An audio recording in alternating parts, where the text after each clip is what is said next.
Well, good evening, ladies and gentlemen, and welcome to the Mullen Entertainment Network. And for those of you joining us on the NYCBL Network, great to have you with us this evening for the season opener for the Hornell Steamers, as well as the opener for the Oilers. Oilers coming out onto the field at the moment as he comes out. Kainzos comes out at the moment, the DH. Now the first baseman, Hendricks.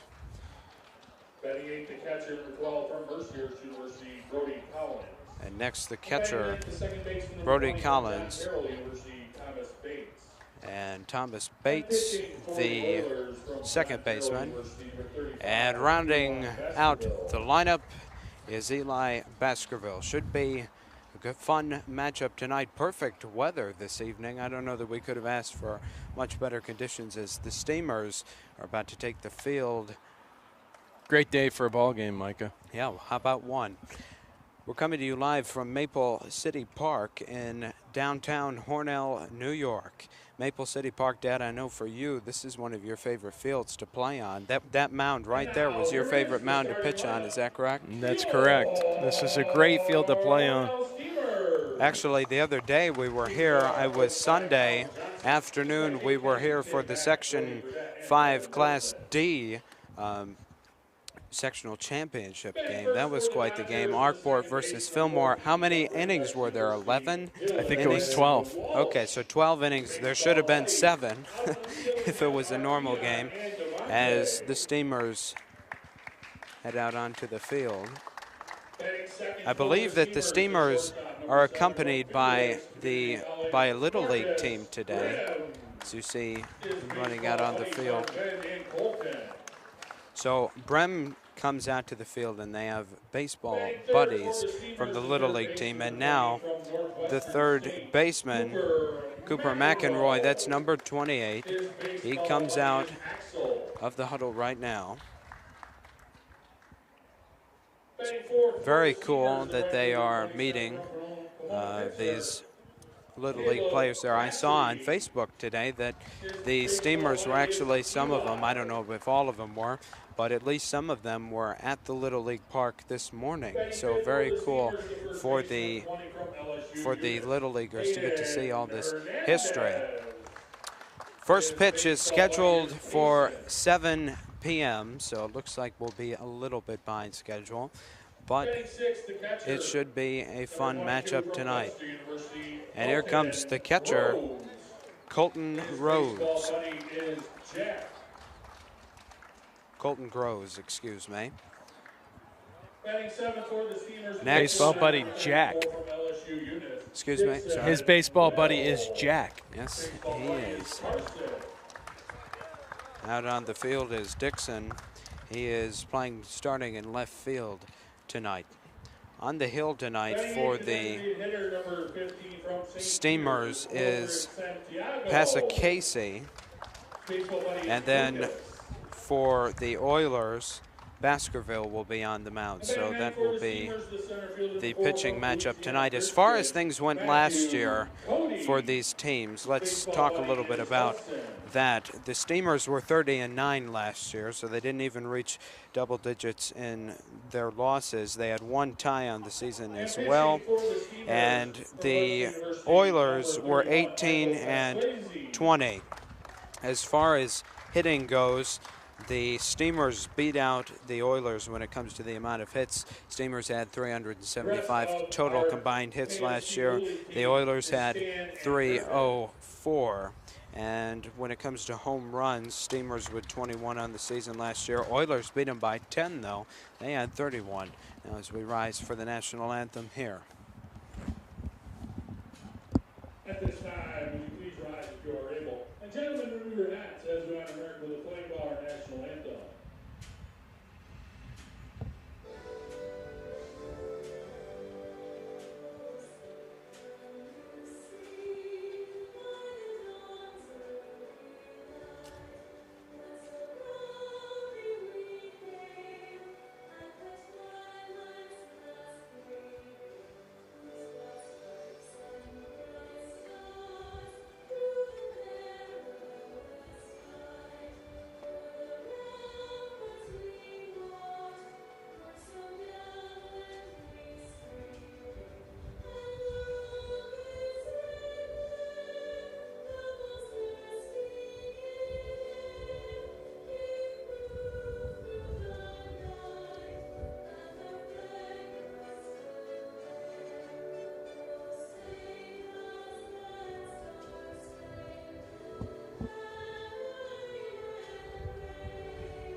What a privilege it is to live in the great United States of America, as we are moments away from the first pitch of this ball game. The man who will be batting first for the Oilers, facing off against Passacasey, will be number 1, Josh Wilson, for the Oilers. Passacasey is from Highwood, Illinois. Was the Webster. Really? Interesting. This is, once again, the season opener. So we have no season stats thus far on either of these teams, as warm-ups are underway. Passacasey was a sophomore this year. He's 6'2", right-handed pitcher.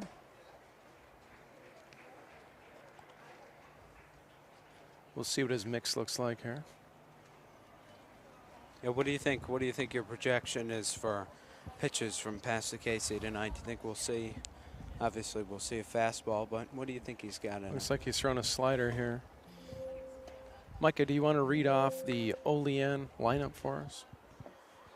Yes, for the Oilers, first, number 1, Josh Wilson. He is starting at shortstop. Then batting second is number 21, Noah Garrick. He will be starting in right field. Batting third and wearing number 22 is the center fielder, Bryce Neely. Batting cleanup and playing third base is Josh Fisher. Actually, I don't know on his first name. I don't see him here on the roster. But anyway, Fisher is batting cleanup. So here is Wilson. Wilson is ready to face off against Passacasey. You say Bloomsburg University? The season is underway after the first pitch is in there for a strike on Wilson. I'm not quite sure what university he is from, to answer your question, as the 0-1 is hit up. And oh, what a play by Walsh. He goes to fire and he got him in time, 1 away. Wow. Great play by Walsh to kick off the season here. Yeah, I'd say that's a sign of good things to come, as coming up to bat is number 21, Noah Garrick, the right fielder. Now batting the right fielder, number 21 from Wofford College, Noah Garrick. And with Walsh leading off, fake bunt, apparently a ball. With Walsh leading off, we'll see if he does it in the plate just like he does at the field. You know that happens quite a bit. Yeah. The 1-0 is right down Broadway for strike 1 to even up the count. So 1 away in this first inning. Passacasey to deal is 1-1. The pitch in the dirt. That got some chalk off the batter's box there.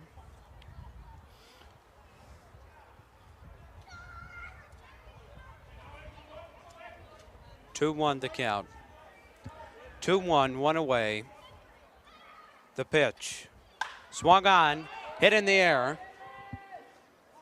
Coming on is Dixon, and he will make the catch, 2 away.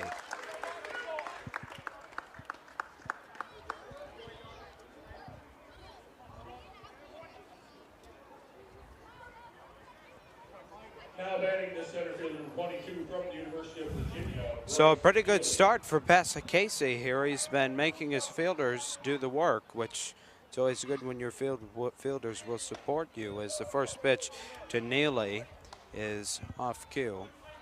Backs him off just a little bit. 1-0 the count. Pitch. Called strike. Makes the count 1-1.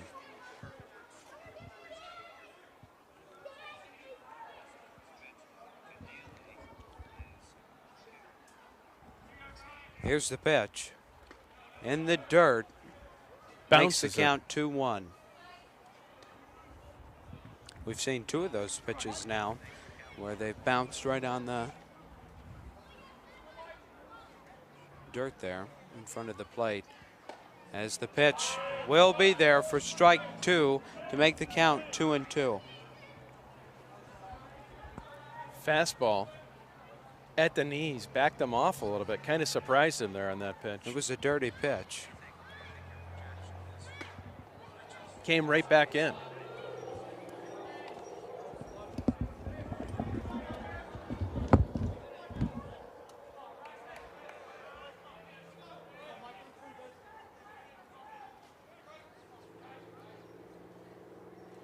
Here's the pitch.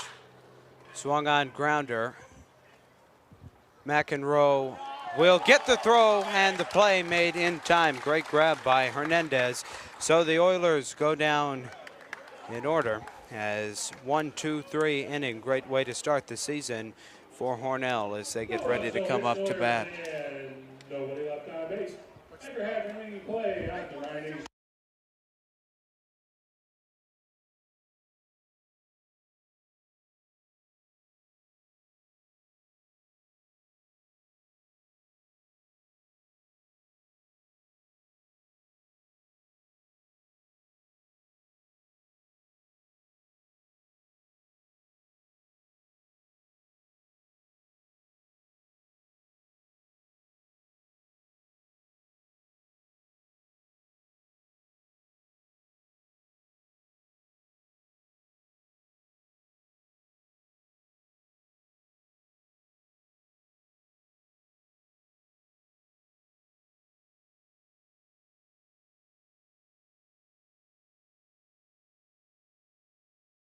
So Dad, great way to start off the season for the Oilers there. You had a beautiful play made by Walsh.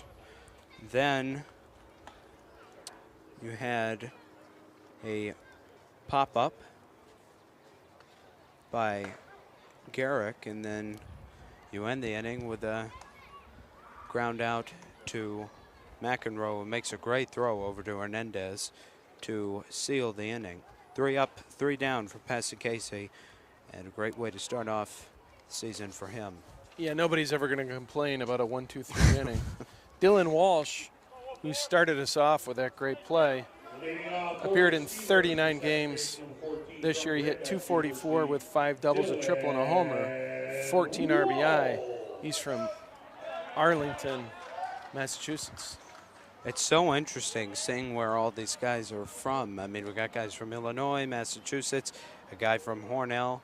As Walsh is up to bat, the pitch, oh, that will reach the ground after Wolfley trips. And so he will have a sliding double.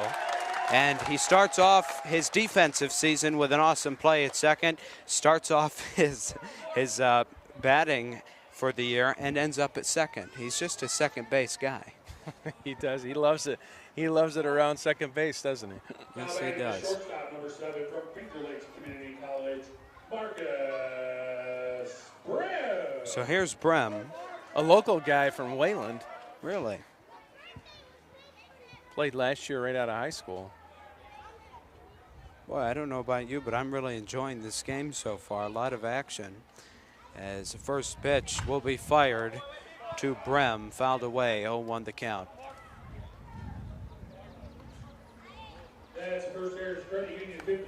And Brem had a great season this year. I was looking at some of his numbers. Get them to you in just a minute here. Appeared in 53 games. Finger Lakes. And it's a high fly ball, not too far out. And the catch will be made by Fisher. No movement off second by Walsh. Nothing was going to be there.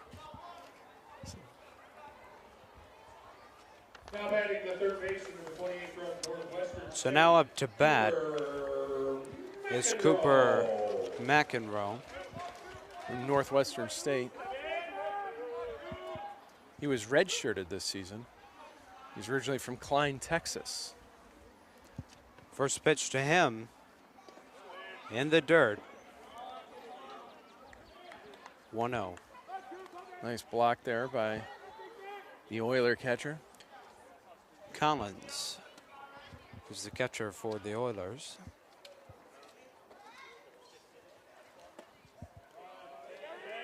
And Collins attempted the frame there, but the umpire just wasn't having it. 2-0 the count. And we'll see what he gets here, 2-0. See what he's probably sitting on fast. The pitch, right down the middle, strike one.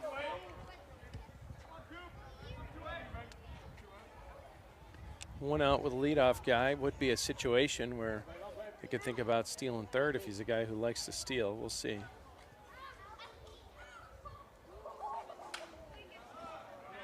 Foul ball, straight back. Thankfully not at the broadcast booth. But I guess we're not technically straight back. We don't really have a booth here, though. We're right on the concourse. Kind of a broadcast stool or two. Hey, it's a great view, though, as that 2-2 is fouled away, so the count will stay the same. One out in this bottom of the first. It is a great view, although I feel a little exposed outside of this net here. I may need to bring a glove next time. I was thinking that. I wasn't thinking about the glove. That's a smart idea, but I was feeling like, yeah, if you've got a lefty up here, you could get hit. Might need Full one of these. count. Might need one of these bat boys to stand up here and protect us. Yeah, priorities. So here we are at the bottom of the first. One man on, one out, and the full count pitch. McEnroe will work a walk. Close pitch, must have been a little low. Just below the knees, probably. And coming up to bat for the Steamers is number 27, Caleb Cassidy, starting his night off tonight in right field. Oilers would love a double play to get out of this inning. Second baseman shaded towards second. First pitch is high and maybe a bit outside. Makes the count 1-0. Outfielders have this hitter shaded to pull.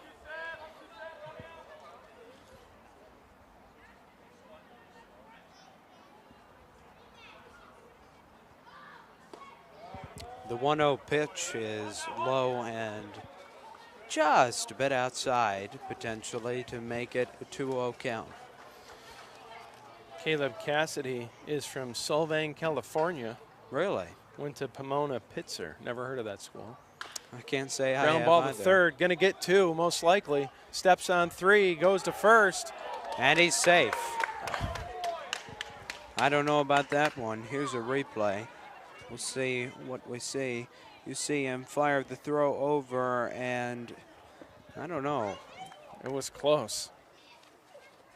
Now batting the first baseman for 20 from LSU Eunice, Hayden Hernandez. In that situation, third base is not what you're looking for on a ground ball.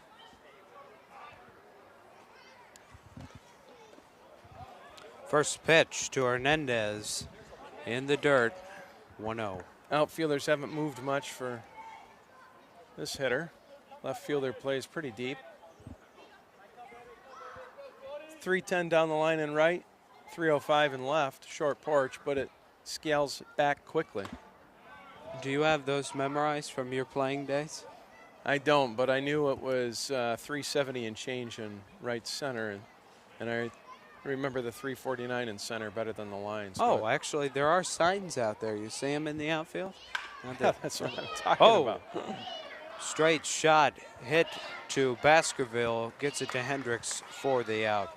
So that will end the inning. No score after one inning in the books in this season opener for the Steamers.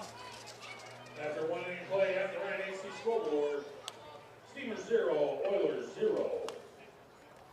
A little bit of action, but weren't able to get one across that inning. Steamer organization would like to thank all their Yes, we'll see if Pasicasi has as great of an inning as he did last time. He has no strikeouts, but For various ways to join, he sponsor a game by held them to no runs your building team to the game and join our no students hits on the field. in that first top of the first. gmail.com for more information.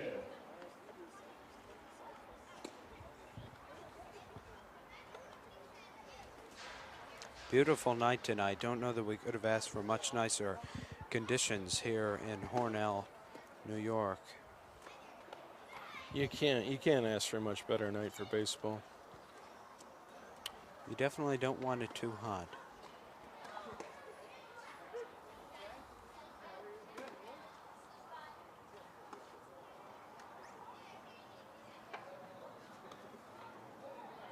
.73 and sunny at the moment with a real feel of 73.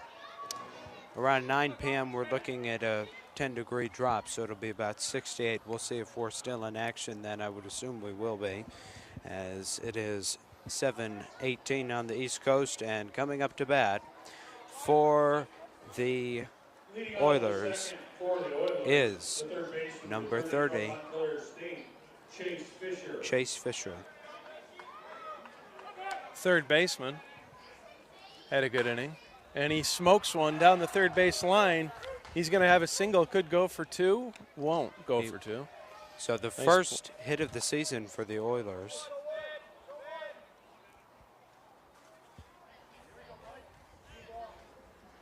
Now batting the left fielder, 24 from Charleston Southern University, Caden Wolfley. So we have a lefty up, so beware, Dad. have to guard the camera lens. Caden Wolfley at the plate, or our heads. And he's showing bunt, but he pulls back, and 1-0. Third baseman charging on the bunt with a runner on first. First baseman staying home. Pitcher's got the first base side, most likely. We'll see if he tries to bunt again. Here's the pitch. Strike one. 1-1 the count. No one out in this inning. Runner on first. That runner is Fisher, the third baseman.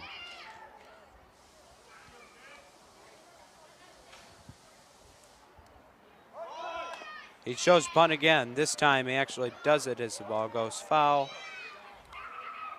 It was scooped up by McEnroe, but it ultimately was foul. So Wolfley will slowly work his way back to the batter's box, but it won't take him as long to walk back as he's a lefty. 1-2 the count. Pass to Casey to deal. The pitch is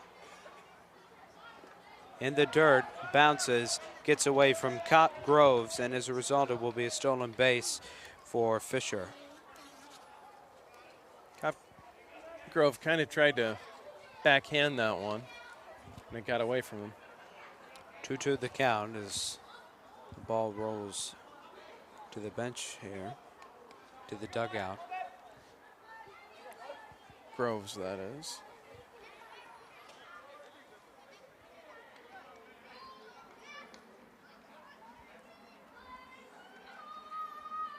Here's the 2-2.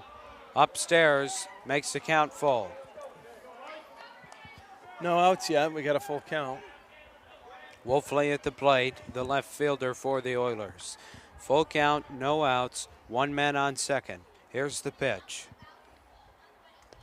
I spoke too soon. Here's the pitch.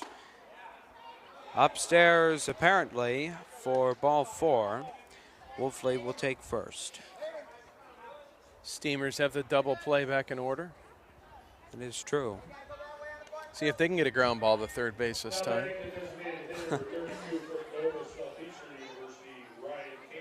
Wouldn't that be ironic? Izos here from Southwestern University. We have a guy from Northwestern and a guy from Southwestern. Top of the second here in this season opener as the first pitch is fouled away to Kinzos. Kinzo's DHing. And he comes out swinging. Said, well, I'm not playing the field. I'm going to make the most of it. 0-1 the count. The pitch. Swung on. No, he did not swing. Excuse me. It is in there for a strike, however. 0-2 the count. A call that Kinzo was shaking his head at. As the Little League coaches would say, got to protect. Polite disagreement there with the umpire. Well, at least it was polite. The 0-2. That one's high, and the umpire agrees with Kinzos. 1-2 the count. I assume it was, since we don't have the hitters mic'd. Wouldn't that be something? We mic up those guys. You know, actually, I think we could do it. I think I could figure out a way to do that. Wouldn't that be something? Oh, and that is a balk. So the double play will be harder to turn now for Hornell, as runners will advance to second and third. Chase Fisher is on third. Wolfley is on second. Kinzos is at the plate with no outs. 2 runners in scoring position, and the count at 1-2. If that's the case, it will deal. Steamers are even farther off the right field line. And he blows that one by Kinzos. He goes down swinging. Than the Oilers were. We got a couple kinds of energy here for the game tonight, steam and oil. And Dad, no runs yet, though. That is the first strikeout of the season, as Dustin Hendricks makes his way to the plate. Came at a big time when you got a runner on third, no outs. Could use another one here, maybe a pop-up. Corners aren't in. First pitch is in there for a strike. Makes the count 0-1. Looks like the Steamers are willing to trade a run for a walk unless they think that, run for an out that is, unless they think that the runner on third's slow enough to be able to throw him out without the infield being in. Nice curved ball, a little high. Makes the count 1-1. Scoreboard full of ones. 1-1, 1 out. Trying to avoid 1 run. Or 2. Worse yet. You know, we just saw the first strikeout of the season when Kinzos struck out. I hate to bring back a bad memory for the guy, but it is a momentous moment for the Steamers. I mean, how oblivious could I have been that you make that comment about the depth, and then I come in with the blonde comment, oh yeah, well, there is signs out there that say the depth. Here's the pitch. That's a ball. 3-1 the count, hitters count, and we'll see if he's green lighted or not. I assume he is.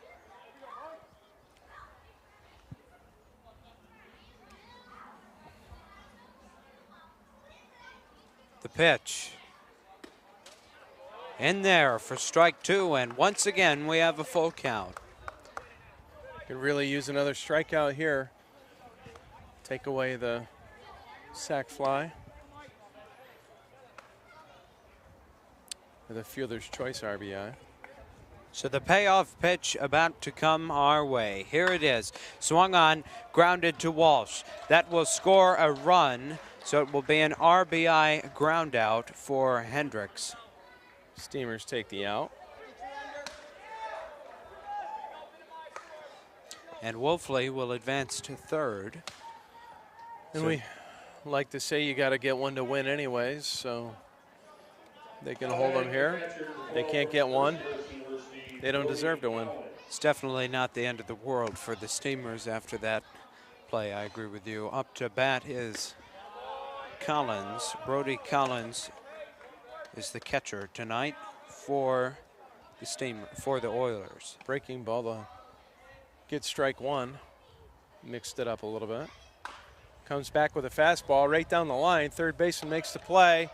Oh, what a play to end the inning. That was a great play. So Collins will ground out from McEnroe to Hernandez.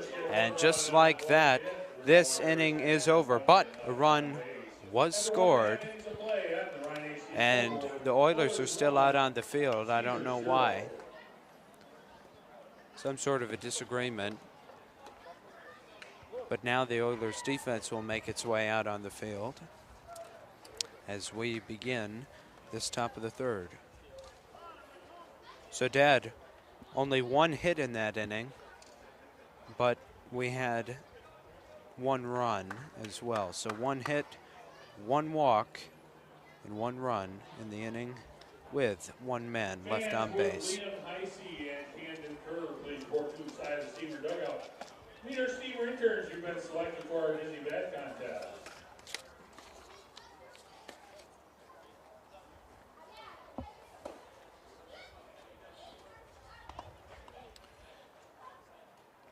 Micah, before the game, I asked the concession manager what kind of hot dogs they were selling down there. The manager, eh? Wow. I think it was the manager. So are you telling me that you just lied to our fans? And he told me that they've got Zweigels in there. Really? Well, I know how you love the Zweigels. Gotta love the local hots. Tell me, what is it about the Zweigels that you enjoy? The taste. Oh. Well, I don't know what you that. like about food, but that's what I like. Right. Well, what is it about the taste that just brings you back every time? That it's a good taste. So we have a food critic with us tonight here on Men. This is his debut as we await this bottom of the second here for the Steamers. When it comes to dressing a hot dog, I never put ketchup on it. I prefer mustard and sauerkraut, but a lot of places don't have kraut, so I'll take onions or relish with it. Second for the Steamers, they captured number 22. From Webster University, Dalton Groves. So here is Groves, number 22, Dalton Groves from Burns, Tennessee. First pitch is a strike in this bottom of the second. Not aware that I've ever been to Burns, Tennessee. I can tell you that I haven't, as that one will find the gap in the infield. So a single for Groves starts off the bottom of the second for the Steamers. Steamers are jumping on it early in these innings. Hopefully they can avoid the twin killing this inning. The what? What did you say? Said hopefully they can avoid the twin killing, the double play. Yes, that is true. I couldn't hear you with the PA announcing going. First pitch upstairs to Dixon. Dixon starting his night off in left field. He is from Houston, Texas. Went to LSU Eunice.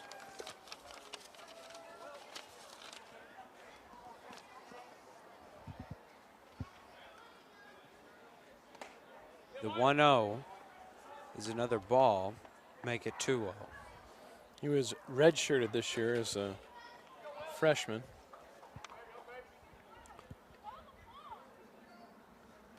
The 2-0 is low, making it a 3-0 count.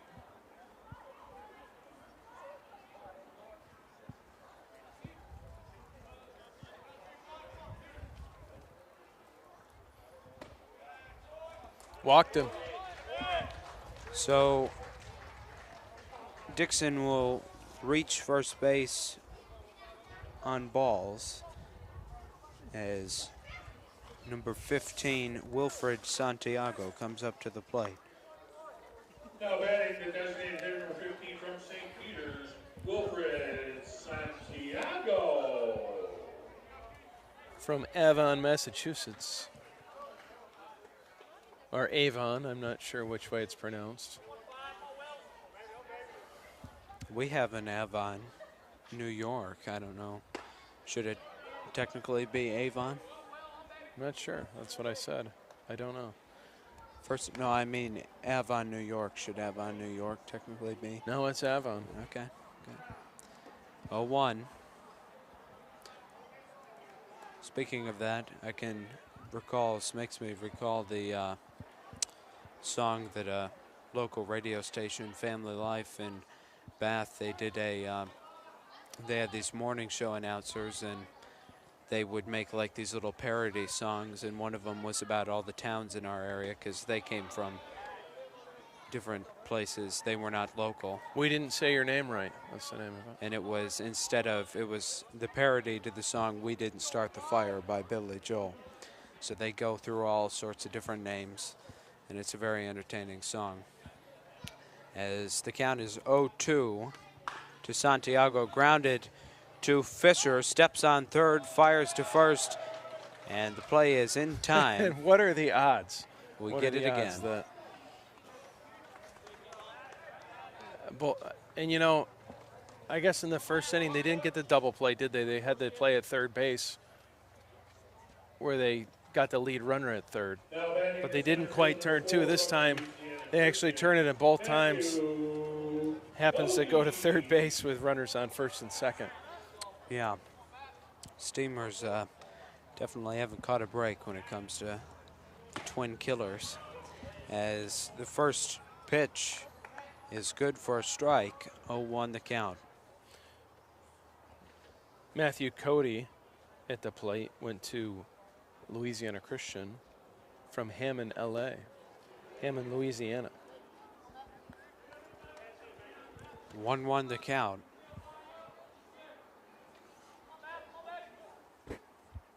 Not really familiar with Louisiana geography, as pitches fouled to make the count 1-2. 2 out in this bottom of the second. You take the Mississippi and go south, Micah. Oh, good to know.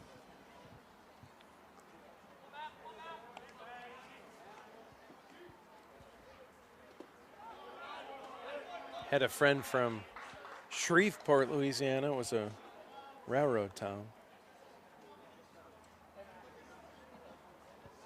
2-2 the count, 2 out. Baskerville to deal to Cody, and what could be the deciding pitch of the inning. And Nice that hit. one is going to find a gap in right field. That'll score 1 run. So Dixon will score, as it's a stand-up double for Matthew Cody. Yep, those are the kind of plays you want to see as the game is now tied up at 1 apiece. This second inning, we have seen some scoring for both teams, and at the plate is number 14. Our leadoff hitter, Dylan Walsh. That one's going to get by, and it will be a stolen base for Cody. Pass ball.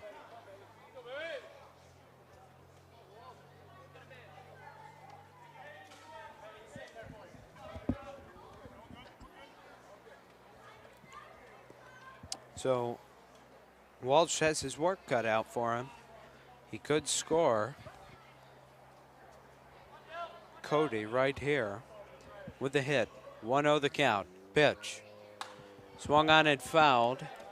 And it makes its way out of the fence into the parking lot.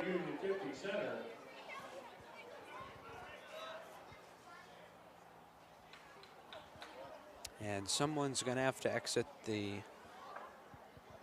gate in order to get that one, as the 1-1 will miss. 2-1 the count. Something off speed there. It looked like a changeup. Tried to paint the outside corner and didn't miss by much. 2-1, 2 outs. 1-1 ball game. Here's the pitch. Swung on. That one will find the grass in the outfield. It bounces, will be grabbed by Neely. It will score Cody, and it makes it a 2-1 ball game after the RBI double for Walsh. RBI single, excuse me.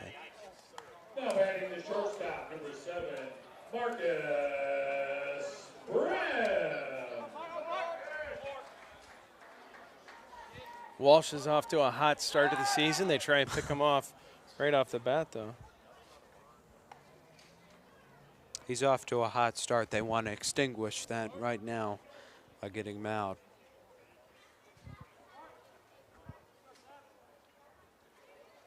Here's the pitch to Marcus Brem.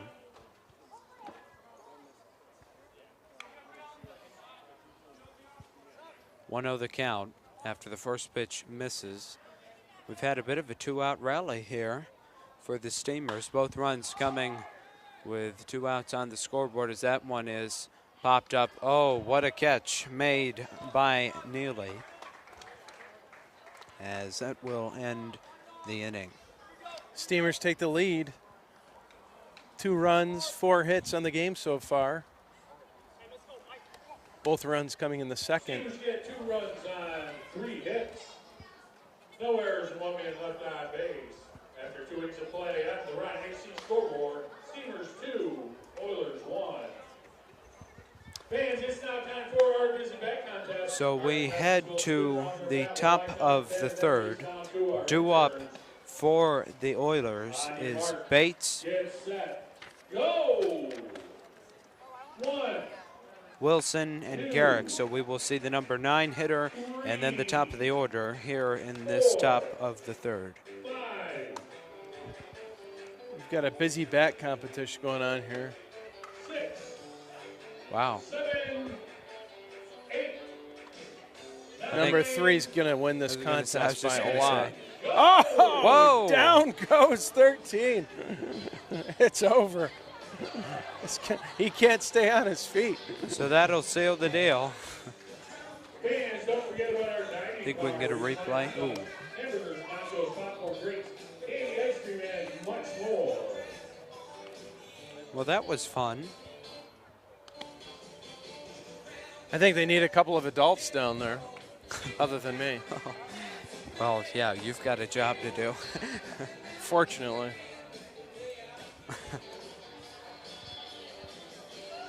Put me in, coach. I'm ready to play. Here we are, leading off the top of the third. Number 20. Second baseman, number 20 from John Carroll University, Thomas Bates.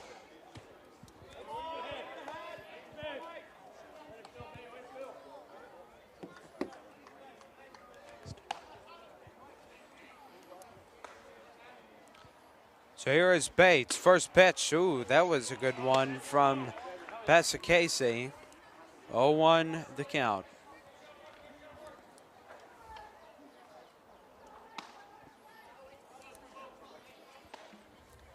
The 0-1 swung on, popped up.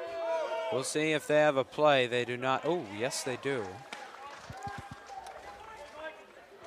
So what do you call that? Fouling out of the game?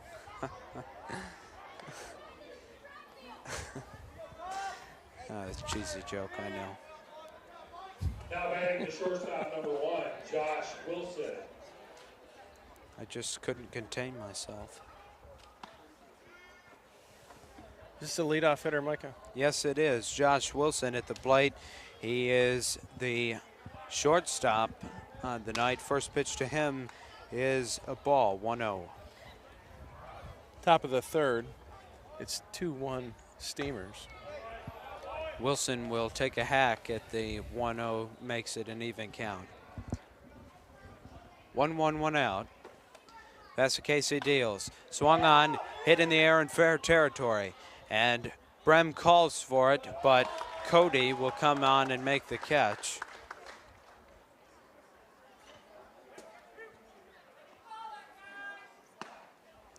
To retire Wilson. And now batting is number 21 for the Oilers, Noah Garrick.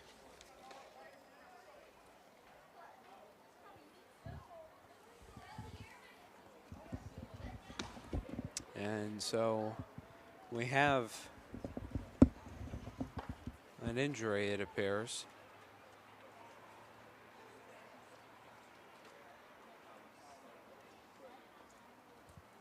And the man affected is Matthew Cody, the man who just last inning had a double, a stolen base, and an RBI. Coming into the game for him is Wyatt Argentary. A local guy. The great city of Hornell.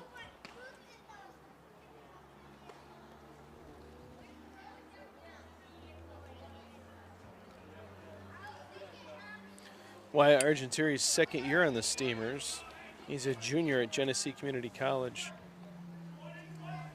Your attention, please. Or Bethany Lutheran. Hit .403 this year. Community College, number 6, Wyatt Argentary. So the first pitch of the at-bat will be fouled in that one. Oh, it hit the top of the batting cage over there in the netting. And that was a close call for that girl there. She was outside of the batting cage, it looks like. A few more inches and that might have hit her.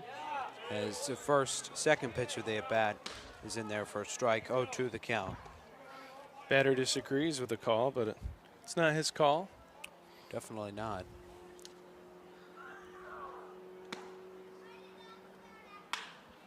Oh, he got around on that pitch. Foul ball. I'd say so. Drilled out of play. That ball is actually sitting in play on the fence out there. We'll see if, yep, we've got somebody going to get it for the Oilers. The man running it down is Luis Areola. Tries for a backdoor curve. Can't get it to go. Makes the count 1-2. Here's a pitch. Swung on into fair territory. Dixon will make the catch to end the inning. So 1-2-3 inning, but no strikeouts for Passaquesi as we head to the bottom of the third. Here come the Steamers. Steamers 2, Oilers 1. Steamers would once again like to thank our game day sponsors, Bishop Johnson, Santo Funeral Home, Dansville Muffler and Brake, First Heritage Federal Credit Union, Giovanni's, and the Rhine Agency. He'd also like to thank. So interesting to note, the first inning for the Oilers, they had 0 hits, walks, runs, or men left on base. Then in the second inning, they had 1 hit, walk, run, and 1 man left on base. And then in the third inning, they returned to 0 hits, walks, runs, or men left on base. Just a fascinating trend. Well, we like what they've got going on in the odd innings, Micah.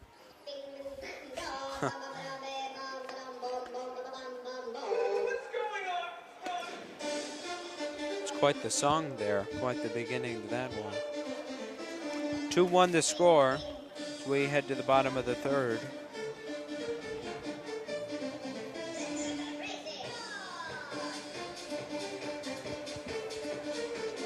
Two up for the Steamers in this third inning.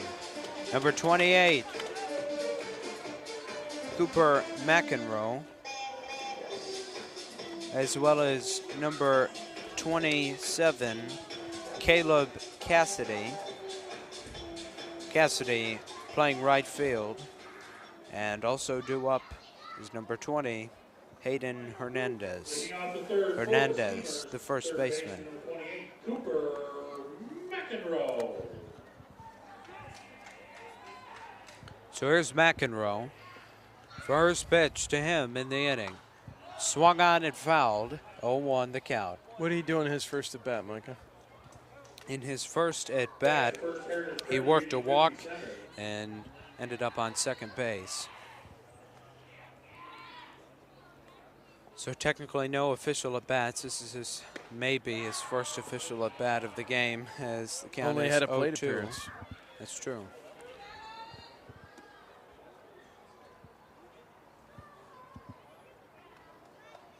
Here's the pitch.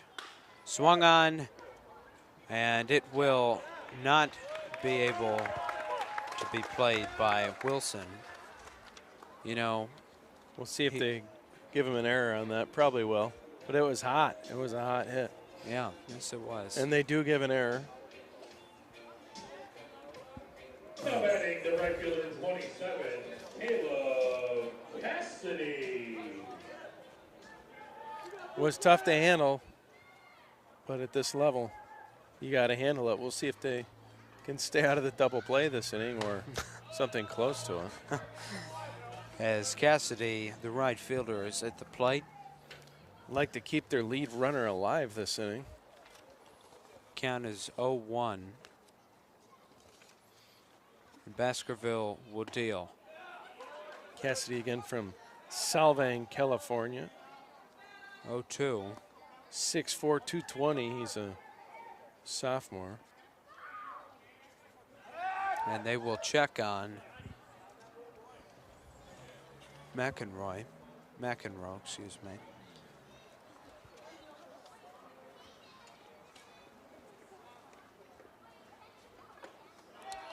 Cut on and missed for strike 3. Got him with something off speed. And that is the first strikeout of the game for Baskerville. Now batting the first baseman. Here comes Hayden Hernandez. Also from Louisiana, from Youngsville, played at LSU Eunice. Just like Will Dixon did.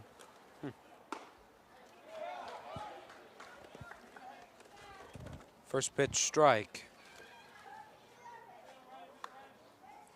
Probably recruited from last year's coach, who is from down that way. Oh, was he? Swung on, hit to Fisher. Fisher fires to second, on to first, and the play is in time, and once again, the Steamers have a double play. So the Oilers have turned a double play in all 3 innings at this point. Oh, my. Micah, I was wrong on that at the beginning. That first inning, they almost had a double play. Remember, he stepped on third and didn't get the guy at first. Oh, the second and that's third, he right. had the double plays, but they've got the lead runner every single inning. Whatever the case, the Steamers have been snake bit on those hard ground balls. 3 up and 3 down, but not in the normal sense as we head to the top of the 4th. We got this mosquito going around. He's really bugging me. There we go. I got him. Boy. Those mosquitoes, they've gotten me good so far this season, unfortunately. Your attention, please. Now pitching for the Steamers from Clarkson University, number 23, Tommy DeFranco.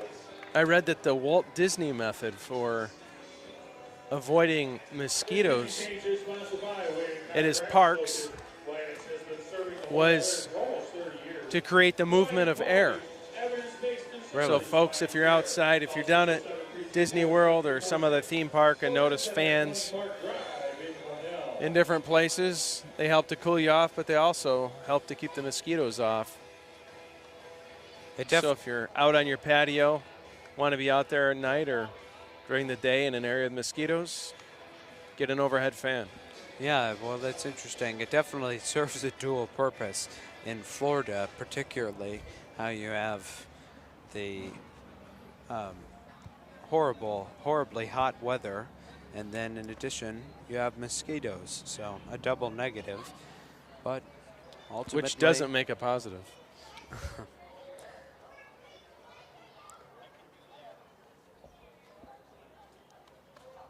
So checking on the lineups here.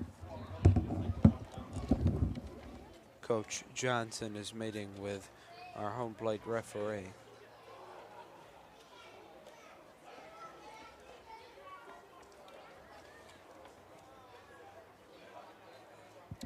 Leading off the inning for the Oilers is number 22, Bryce Neely. And I said it about in sync with the PA announcer.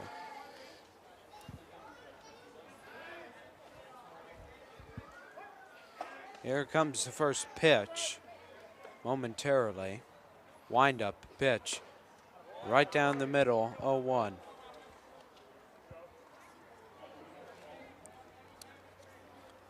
So we have a new pitcher this inning, Tommy DeFranco.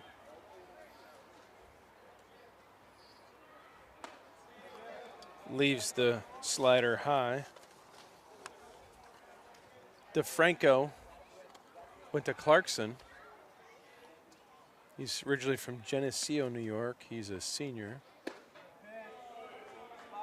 Appeared in 11 games this year, all in relief. Was 2-0 with a 7.94 ERA. Struck out 17 and walked 7.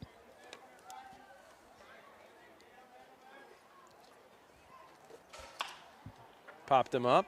Let's see if they can get to it.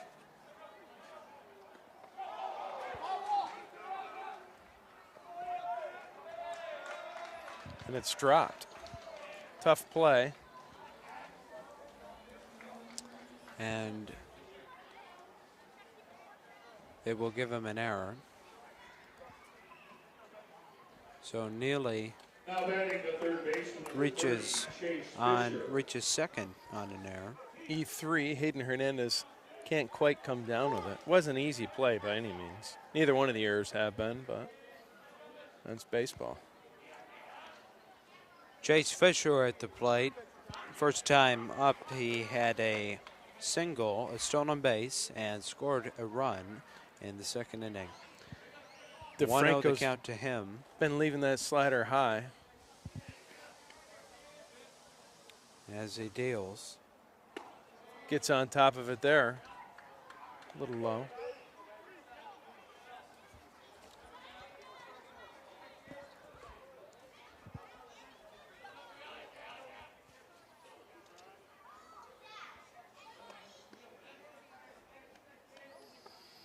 Here's the pitch from DeFranco.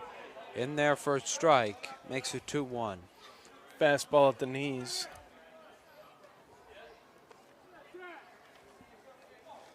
Not the pitch he was looking for as a hitter. 2-1 to count. DeFranco deals, and the pitch is fouled. 2-2. First Heritage Credit Union 50 center.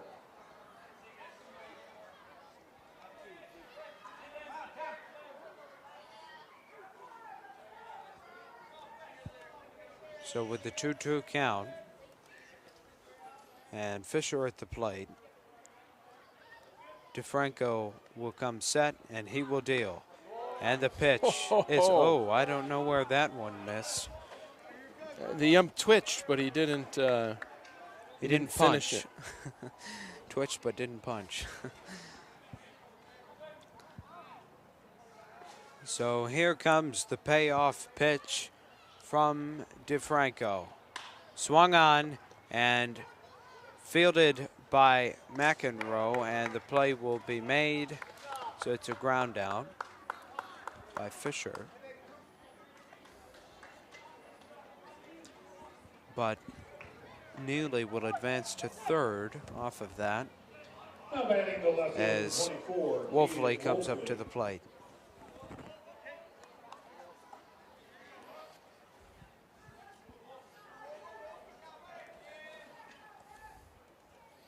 Here's the pitch for a strike.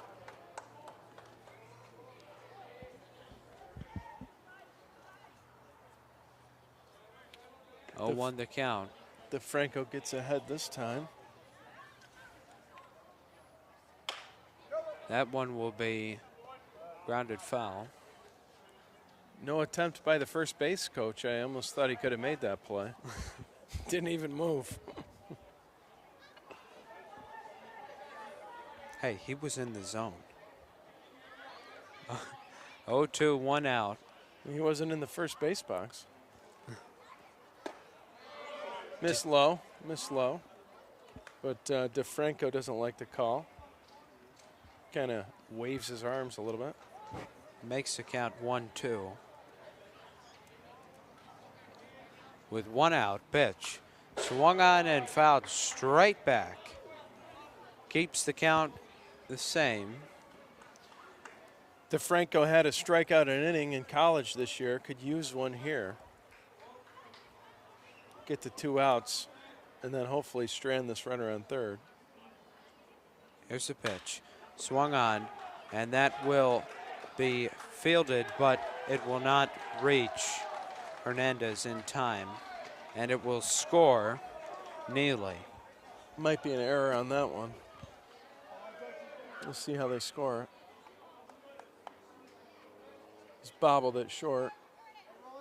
They will score it an error, so it is an E6 on, I presume, Argentary. I'm not entirely positive who's out at short at the moment.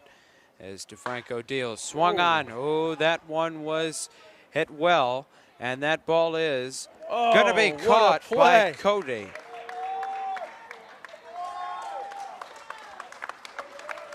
Makes a play at the fence.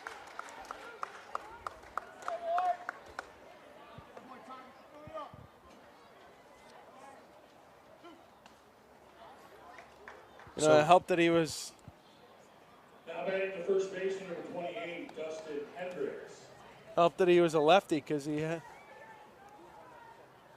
was able to reach out that right arm instead of having to try and backhand it.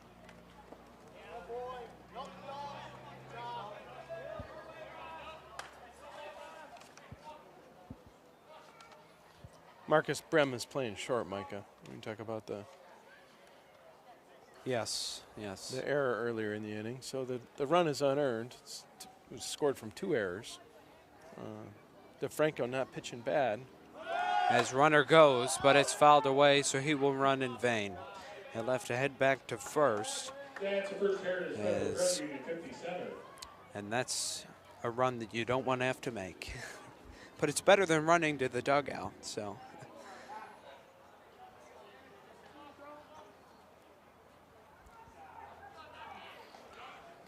The 0-2, we'll see if he goes. I would think he would, but he does not. He should have, as that one is hit well.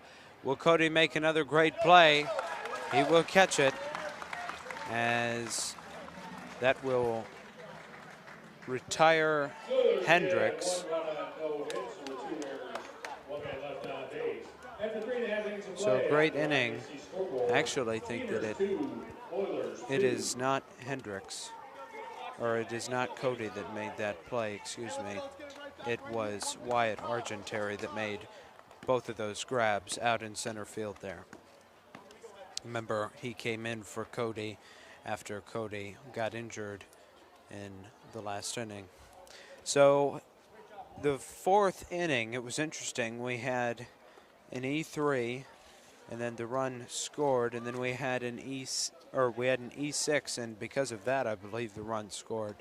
So we ended up with 3 outs, but the run was unearned for DeFranco, as the Steamers await to come to bat.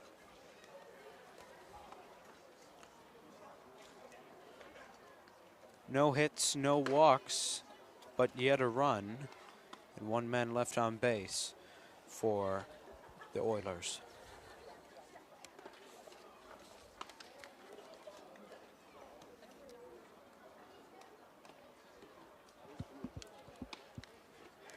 You're listening to Micah Mullen on the Mullen Entertainment Network. Alongside Aaron Mullen. Check us out on YouTube, Mullen Entertainment Network. Hit that like button, subscribe, and the notifications bell so that you will be alerted when we have released new content or are live. Coming up to the plate first for the Steamers is the catcher, number 22, Dalton Groves. Groves, the right-hander, first time up tonight. He had a single, but then I believe he was caught in one of those infamous Oiler double plays. I think they got him going to third base. Yes. Strike 1 is the first pitch to Groves.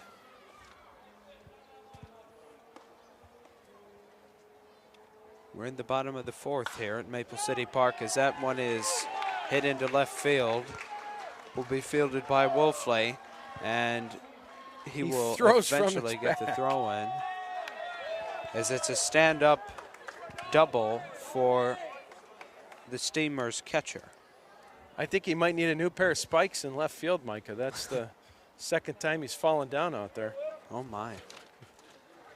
Either he needs a new pair of spikes or maybe he's just not having a good night on his feet. At the plate now is number 34, Will Dixon.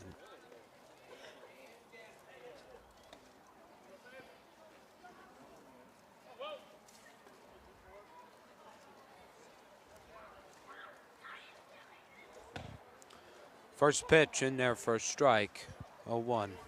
Paints the corner low and away. Nice pitch. We're tied at 2 here in the bottom of the 4th. Squares the bunt, doesn't attempt. Takes it for a ball. First baseman charging, third baseman staying home with a runner on second.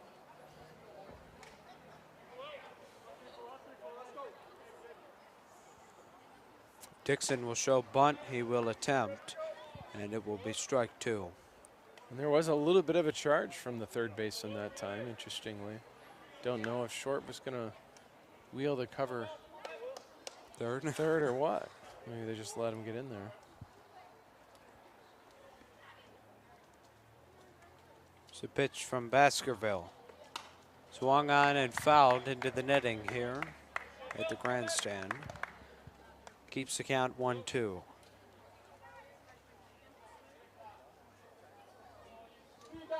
Steamers have 5 hits so far today. 2 runs, 2 errors. Pulled the string. On and miss. Got him in the changeup. Makes it the first out of the inning as Wilfred Santiago, the DH, number 15, heads to the plate.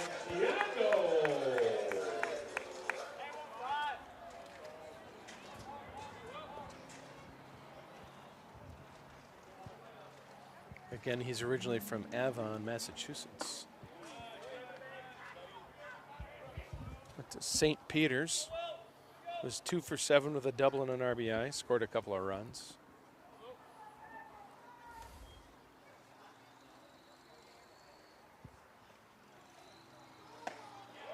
Chase is high. Santiago grounded into a double play in his first at bat in the second inning. Sporting number 15 for the Steamers tonight. As the 1-1 will be dealt, and that one will reach ground in center field. It will be fielded by Neely, who will chuck it home. And so that will advance Groves, and Santiago has a very nice single to continue the hits. We have a single and a double from the Steamers tonight. We've got a first and third situation here with 1 out. Signals from the catcher. See what they're going to do. But a tight game, I don't know that they'd throw through. No. With just 1 out.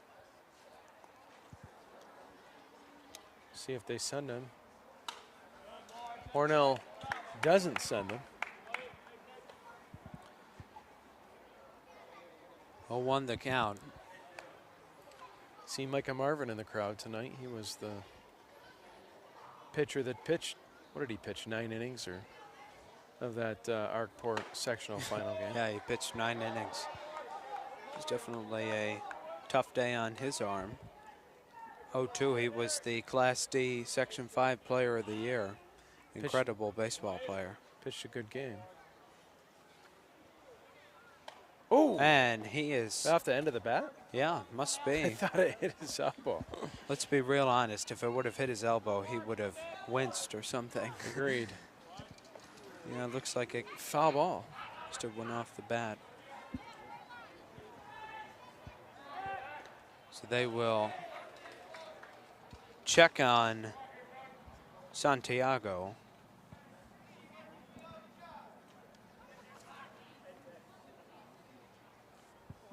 0-2 the count, 1 out. Pitch swung on, and that'll be caught by Bates, who will not fire to first. Thought they were going to double him off at first. He was off quite a ways. Cardinal rule, freeze on the line drive. Now batting the second baseman, 14, Dylan Walsh. So that's the second out of the inning with a 2-2 ball game in the bottom of the fourth. Here's the leadoff hitter, Dylan Walsh. 2 for 2 tonight. See if he can keep it going here, get us another run. Pitch swung on and fouled. That one will go up against the fence here at the ballpark. Makes it a 0-1 count.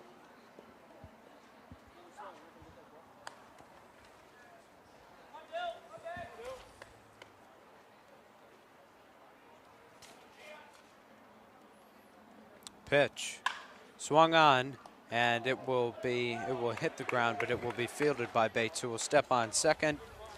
So it's a fielder's choice. Squared it up. Walsh looked good at the plate tonight. And 2 men left on base. After 4 innings of play on the Ryan AC scoreboard, Steamers 2, Oilers 2. Tied at the end of 4, Micah. 2 hits in the inning, though, so that brings the Dodgers to a total of 5 innings on the night. 6 hits through 4 innings. Yes, sorry. That was my bad. I didn't notice the other one there. But I concur. They've been a little unlucky on when their hits are coming and where their outs are falling. But they avoided the double play that innings. That's progress. Frankly, Dad, we almost had another double play there if he would have doubled him off, but he didn't attempt. As DeFranco warms up in this top of the fifth. And Christopher Mines had a couple of our Steamers players are traveling through the grandstand selling 50-50 tickets. If you would like some, please get their attention.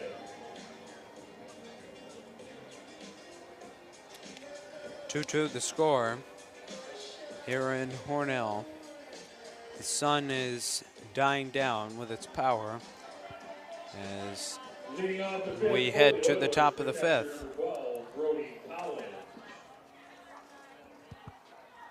Collins, the batter, will lead off this 5th inning. First pitch, strike, not swung at, 0-1.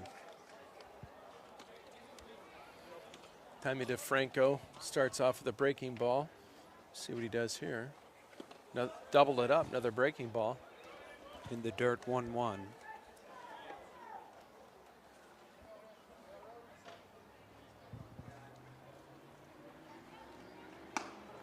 Collins grounded out in his first at bat of the ball game to end the 2nd inning. We'll see what he does this time up with the count at 2-1. Thought that looked like a pretty nice pitch. Got right in there on him, but must have been just a little off the plate. That one was a no-doubter. Strike 2. Pound him in again. Evens up the count at 2. Nobody out, as that one will not be called for strike 3. Instead, it will be called for ball 3. Froze him with the slider, but couldn't get the call. The payoff pitch swung on and caught by Cody Cassidy.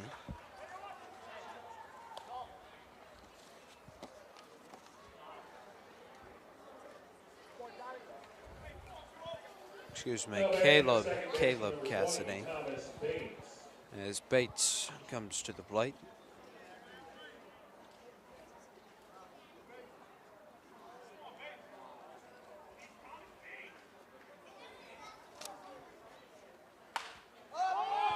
That one will go up and in foul territory will be caught by Hernandez. You know, Mike, I'm talking about that Arkport finals game that was such a good game with Fillmore. Now batting the shortstop, number 1. I was impressed Wilson. the way that both teams fielded the ball. Arkport did a very nice job in the field. Yeah. And It was neck and neck the whole game. Yeah, it was very rare that a ball hit the grass in the outfield. If it was out there, they were making plays. They were making plays in the infield, too. It was all over. Man, the first baseman there, I believe his last name was Mary for Arkport. Boy, was he making some great plays for the Wolves. 1-1 the count with the leadoff hitter Wilson at the plate. Swung on and hit to Brem, who will fire to first in time, ends the inning. Brem made a nice play on that one. He had a tough hop. And that throw had some spice on it as we head to the bottom of the 5th. Here come the Steamers.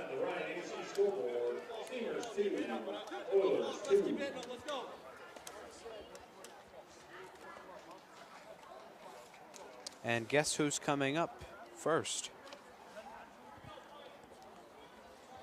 in this inning? Brem. Yes, bingo. So Brem has that awesome play. We'll see how he does this time. He's flew out both at bats that he's had in this game. The 3 games at Maple City Park against the Gliders are sponsored by Dansville, Muffler, and Gray. The next game versus Dansville is Monday, June 16th. Sunday, June 29th, and Friday, July 11th. 2-2 the score as we head to the bottom of the 5th. We are at 8:15 on the East Coast. Would Jack Thayer and Fred Emerson please report to the side of the Steamer dugout? We are Steamer interns. You've been selected for today's oversized uniform contest. Warming up on the hill for this 5th inning is Baskerville. They'll roll with him as Brem awaits his plate appearance. They throw down. Good throw by the catcher, Collins, as Brem works his way inside the box and is ready for an at-bat.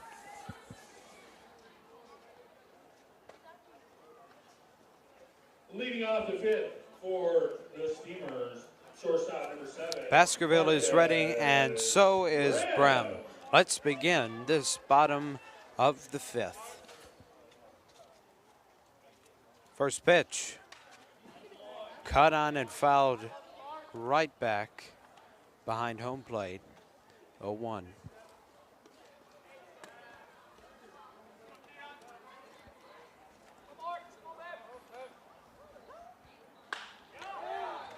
So the 0-1 will be drilled down the left field line, and Brem will have a stand-up, easy stand-up double.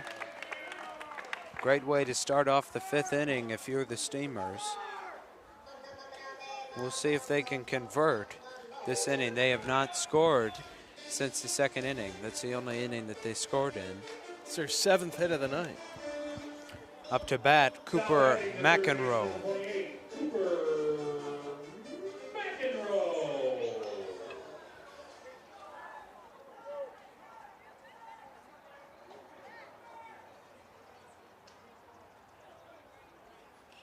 Baskerville will deal to McEnroe. First pitch, swung on. That might be there out. It goes. That ball is out of here. Oh, what a hit for McEnroe. He goes yard in this home opener. Great way to start the season as he comes and he will touch home plate.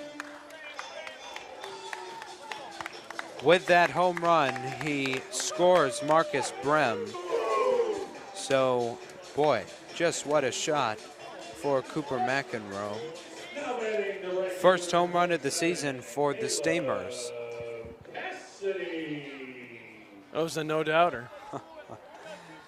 Boy, what a hit.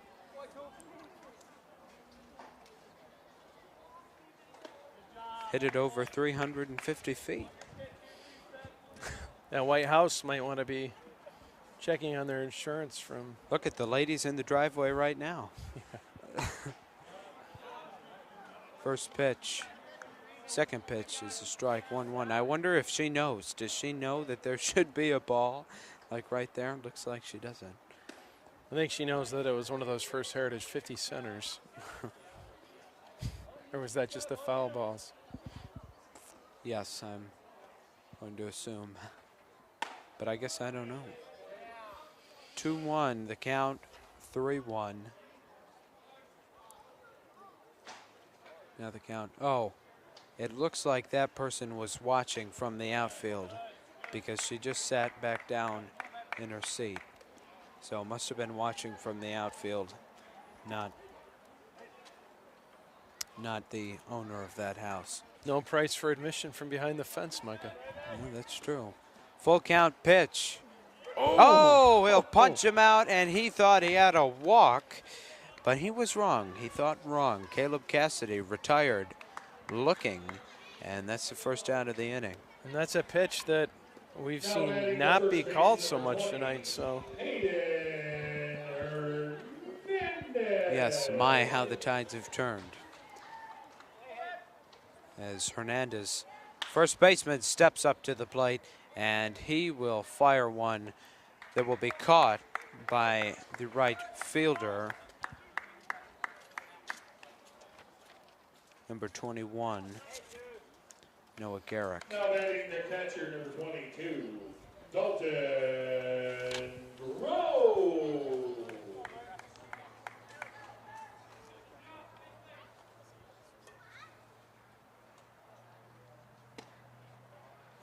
So we have a double, a home run, a K, and then a fly out as Grove steps up to the plate. He has a single and a double. He's 2 for 2 tonight as he looks to extend his hitting streak.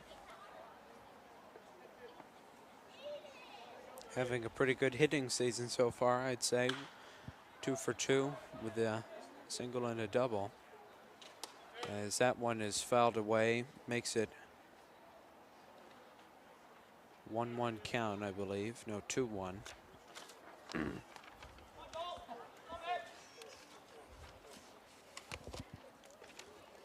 After I make that noise, it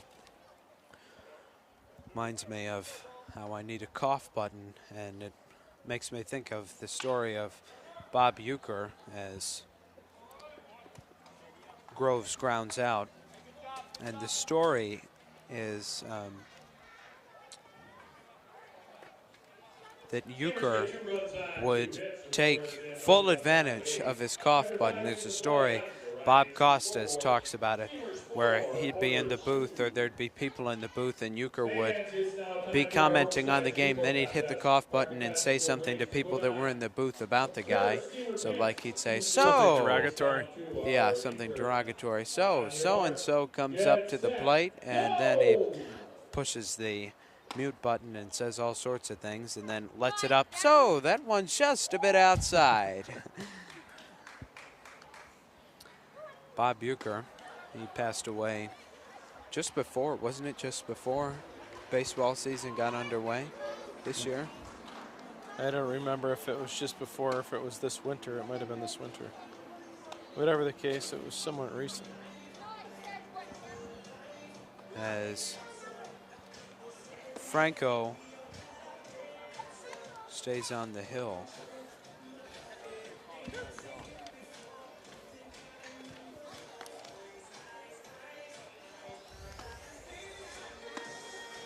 Noah Garrick to lead off the top of the 6th.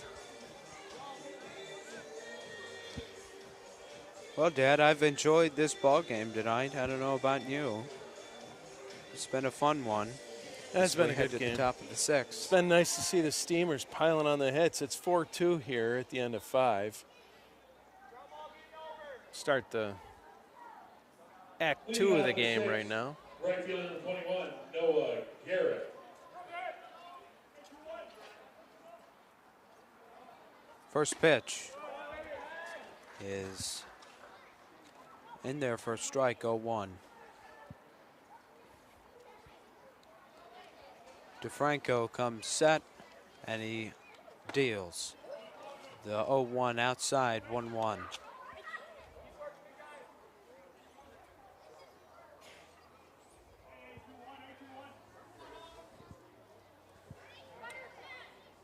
Pitch swung on. That one will not land. It will instead be caught by Dixon. So Garrick flies out, and that gives the first out of the inning to the Steamers. Now batting the center fielder, 22, Bryce Neely.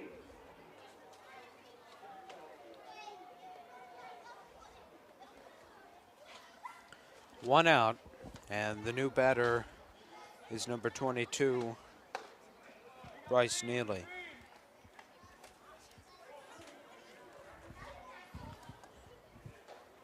1-0 the count. The pitch is upstairs, makes it 2-0.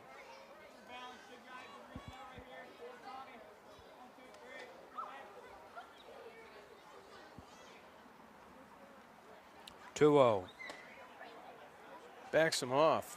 Inside 3-0.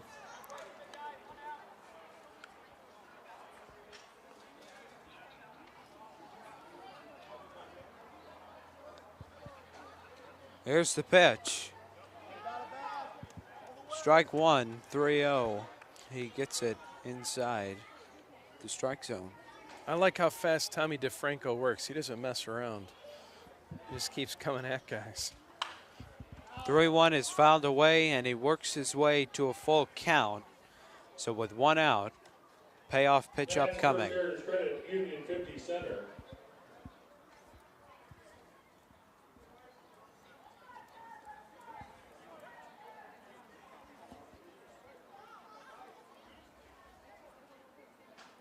Here's the payoff pitch. Is upstairs, so Neely will work a walk as he heads to first base. Fisher coming up to the plate. Chase Fisher is 1 for 2 tonight, and he has a stolen base as well. Is he the third baseman, Micah? Yes, sir. So he hit it down the third baseline his first at bat, I think. And the runner goes, and the throw is not in time as the bag will be swiped by Neely. Handily. I mean, he was there by a decent amount, and they'll avoid the double play now. That was definitely a good move for the Oilers. Oilers of Olean travel here to face the Hornell Steamers. As the pitch is inside, 2-0. It's funny because we were talking about the "We Didn't Say Your Town Right" song earlier in the day, and Avon was one of the places named. Olean also was. There's a question in the song as to whether it should be Olean. Oh, which interesting. Out-of-towners will often say. You know, growing up here in the big metropolis of Avoca, you know, you just get used to these names. You never really think about what the other angle of these names might be as Coach Johnson meets with his team. I presume that's Coach Johnson. I guess I don't completely know. But the huddle will end, and DeFranco looks to get back to work as he faces Chase Fisher with a 2-0 count and one out.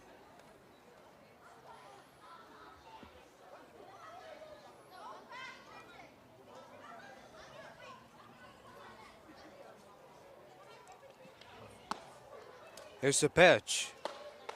Swung on and missed. That conference looked like it worked. He was swinging to tie it on that pitch, Micah. 2-0, he got what he was looking for, but maybe just a little higher. 2-1 the count with one out. DeFranco will deal. Swung on, hit in the air. And charging in and charging back Going to fall. is Walsh. He See will if- not be able to make the play. First and third, one out.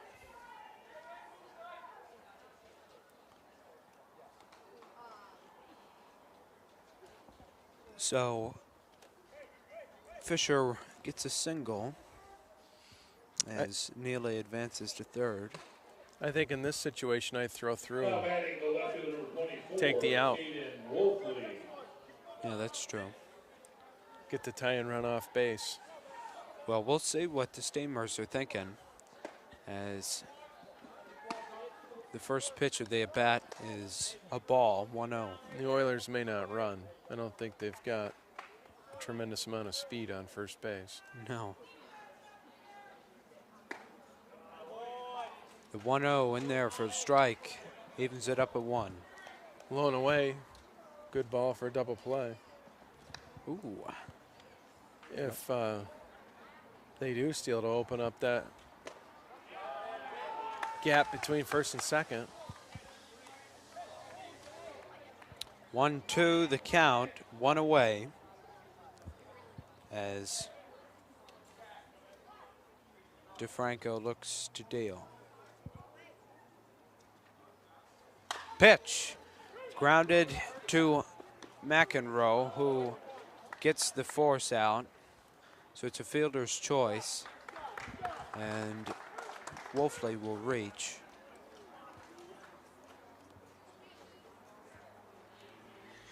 Tried for 2 on that.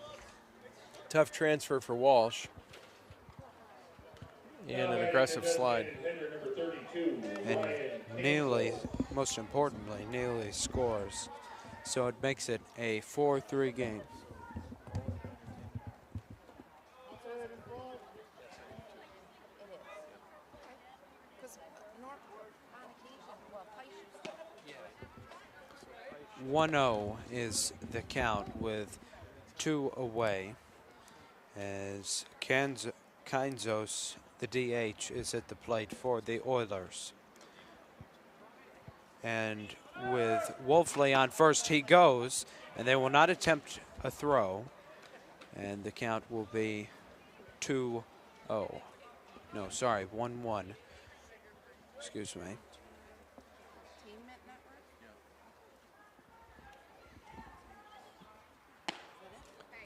As DeFranco looks to deal the 1-1. Pitch fouled away, 1-2. Big pitch right here as it's 1-2 with 2 out.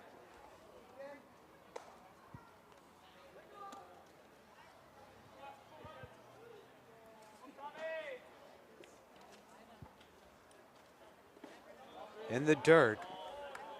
Can't get him to chase. Missed a little too much on that. 2-2. As the blood pressure of the Steamers starts to rise, will DeFranco work his way out of this inning with Kinzos or not? Well, let's find out. Here's the pitch. He got Cut it. on and missed. It was foul tip, but it was caught by Groves. That'll end the inning.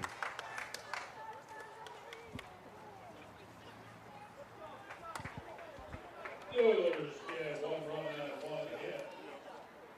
So the score is 4-3 as we head to the bottom of the 6th here on the Mullen Entertainment Network and the NYC BL Network. July 8th, when the team hosts Olean. Tickets are $12 and can be purchased at the front gate or from any member of the Steamers. And we have a pitching change. On the hill for the Oilers. Oh, I can't see. I can't quite see his number. It looks like it says 41.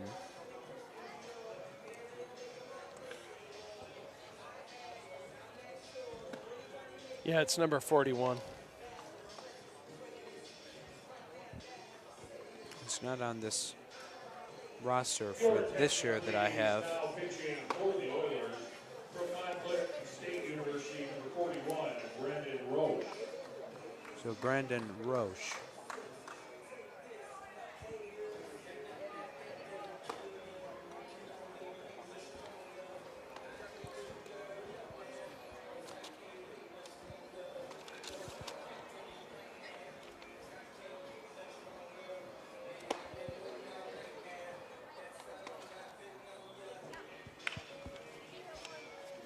As we await the bottom of the 6th inning here.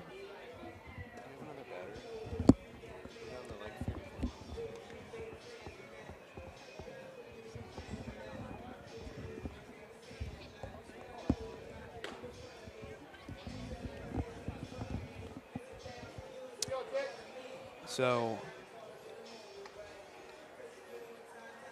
Roche on the hill, as leading off the inning is Will Dixon, the left fielder for the Steamers.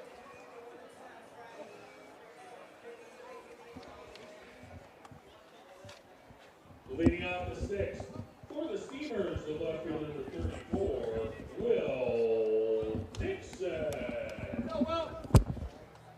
So joining us in this bottom of the 6th inning is Mr. Tom Kenny. Coach Kenny, how's it going? Pretty good. How are you? I didn't know I was joining you, but I'm glad to. Well, you do now. Now you know. So what's your impression on this ball game tonight? Well, typical baseball game. Hornell's swinging the bats well, but it doesn't show up as much on the scoreboard. Yeah. You got to get them at the right time. 8 hits on the night. What's been your opinion of how many double plays Olean's been able to turn against the Steamers tonight? Yeah, they've twice, guys on first and second have hit a ground ball right at the third baseman, so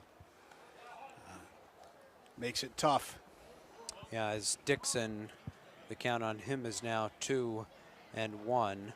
That homer, how about that? Boy, that one was way out of here, as the 2-1 is in the dirt, makes the count 3-1.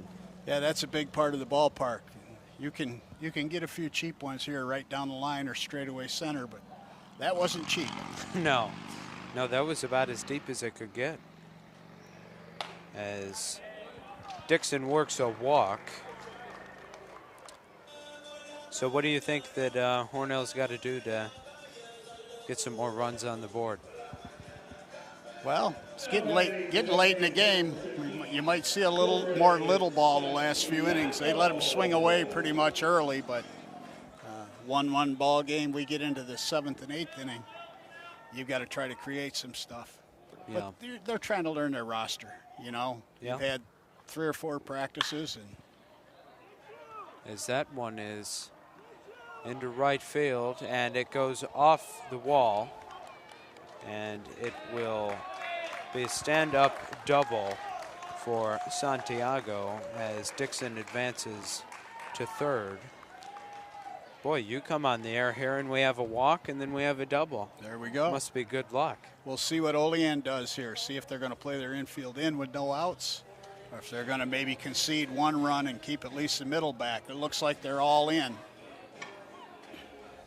Yes, that ball just missed going out of here. If you actually look at the fence, they replaced the fence from the right field corner to right center. It's about 2 feet higher than the old fence used to be. Oh, yeah, that's all that kept that one in here. It's interesting. Wyatt Argenteri handles the bat well. Could be a bunt possibility, but probably not with the infield in. Yeah. First pitch to him is going to be in there for a strike. The last at bat that he had, he came in the 3rd inning. He hit a line drive. Lined out to the second baseman. Yeah. 0-1 the count. Pitch. Cut on and missed. 0-2. Little changeup. He turned over a little.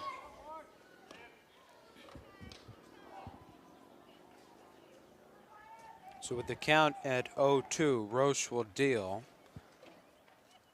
And the pitch.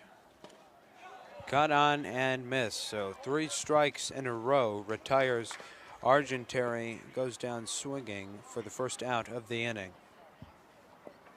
Now Now batting the second baseman, number 14. Now we get a lefty, so Coach, be warned, we're not in front of the netting here, Yeah. so be alert. Yeah, I've been here a day or two. As Walsh comes up, we will have a meeting here on the hill. We'll see if they stick with Roche. I would assume they would, since they just brought him in. But This might just be a strategy session. The hitter's 2 for 3 and lined out in the only out he made. They may be talking about pitching around him to load the bases and try to end the inning on another double play. Yeah. Although the on-deck hitter, Marcus Brem, might be Hornell's fastest player, so he's not going to hit into a lot of double plays. Walsh is 2 for 3 tonight with a double, a single, and an RBI as he heads to the plate as this conference is over. So overall, how do you think Hornell will fare just overall in the season looking at this league? Well, you haven't seen everybody else yet. I think position player-wise, I think they're fine. I think their depth is good. Their question will be on the mound. Okay. I know with the coaching change, they lost some pitchers that were slated to come here and had a couple with injuries, so they're a little short on the staff right now, and you know that'll, as always, will be the key thing. 1-0 pitch is low for ball 2. Now you have a son on the Steamers, correct? Yeah, one playing and one in the third base coaching box. Oh, really? Kind of a family affair here. Oh, didn't realize that. As the 2-0 will be grounded to Bates. Bates will come home and they will tag him. The tag will be applied by the catcher Collins. And the bad luck continues for the Steamers here, as Dixon is the one that gets caught. Now batting the shortstop, number 7, Marcus Brem. This is a situation where they can maybe create something if they get in a favorable count, though. You've got a guy who runs pretty good on the base at first, and situation with 2 outs, so we could see something, a steal and stop. We'll see what happens.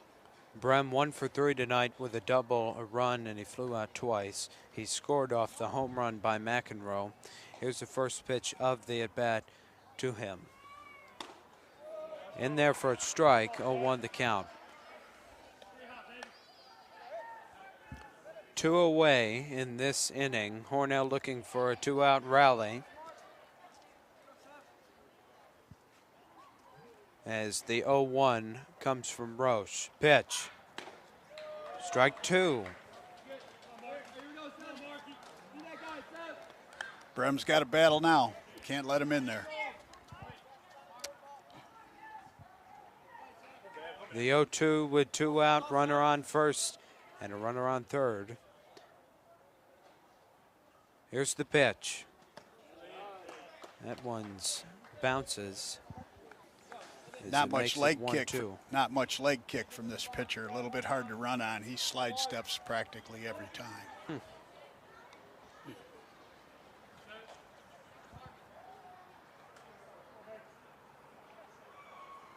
1-2 count. Pitch. Caught on and missed. Inning over. So Brem goes down swinging, and that will end the inning for the Steamers. But overall, not a terrible inning, as they end up with only 1 hit on the inning, 1 walk, no runs, and 2 men left on base.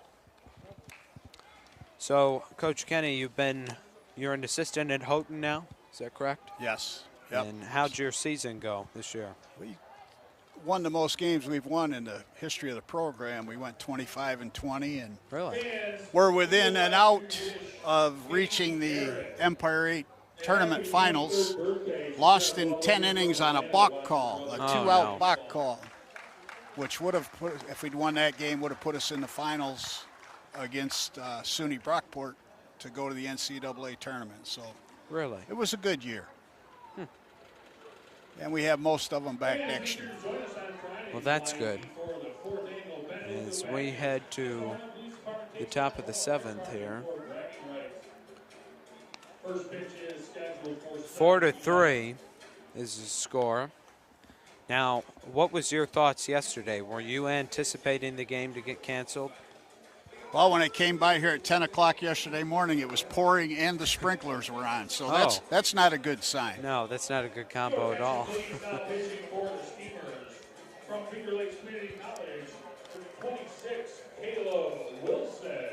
So Caleb Wilson comes in to the game for the Steamers. Now Wilson is new, correct? Yes. Now how many guys did the Steamers have return this year? Not a whole lot, right? No, they usually don't.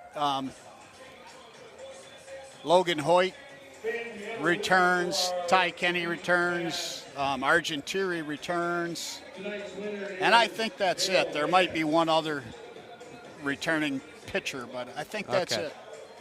But that's pretty typical, you know. Right, it's not like Marcus Brem would be the other one, so that's 4. Oh, okay. Yep. So Wilson on the hill. The Oilers looking for some offense as they feel that it's time to take the lead here in this 7th inning. And beginning for the Oilers this inning, number 28, the first baseman, Dustin Hendricks. First pitch to him is a ball, 1-0.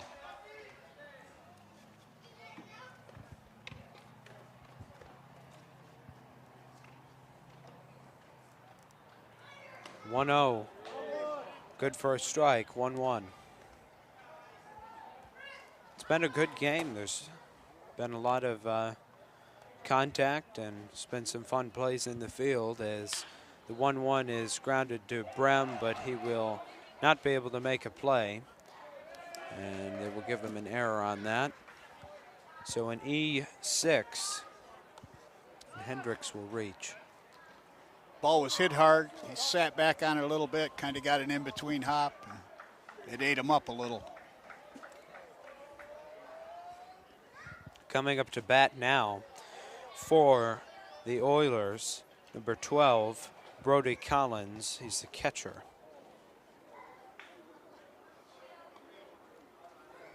Collins tonight is 0 for 2 as he looks to change that this at bat. Down towards the bottom of the lineup, might see a sacrifice bunt here.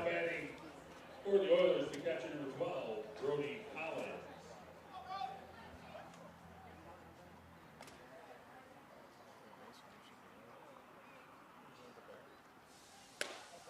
First pitch in there for a strike, 0-1. He's turning them loose.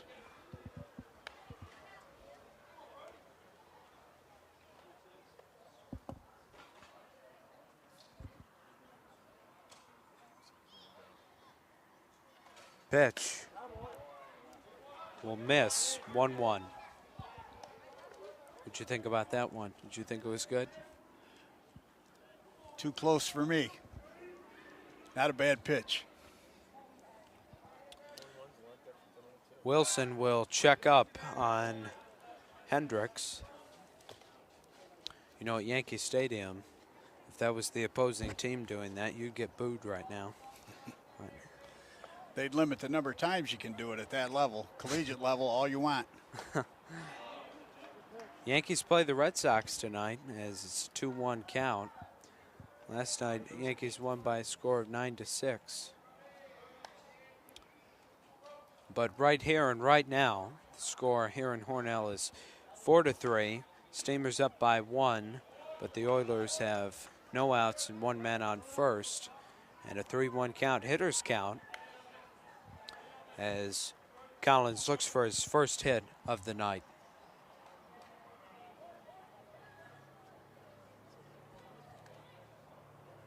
Pitch. in there for a strike. Makes it a full count, so he works his way back. Looking for the first out of the top of the 6th. Excuse me, top of the 7th. 3-2 fouled away. That's First Heritage Credit Union 50 center.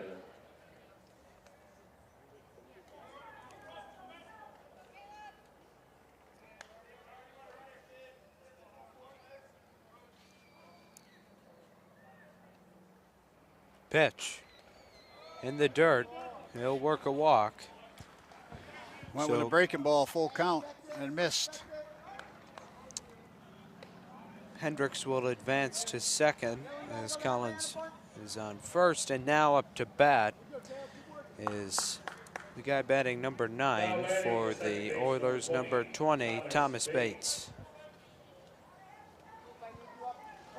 Bates tonight is 0 for 2. He looks for his first hit of the night. Steps out. Oilers only with 2 hits on the night. Steamers with 8. Again, another bunt situation. If you believe in the sacrifice, you're getting the tying run to third and the go-ahead run to second. Here it is. And here it is. The first base line. And they will make the play. Fielded by Hernandez to Walsh.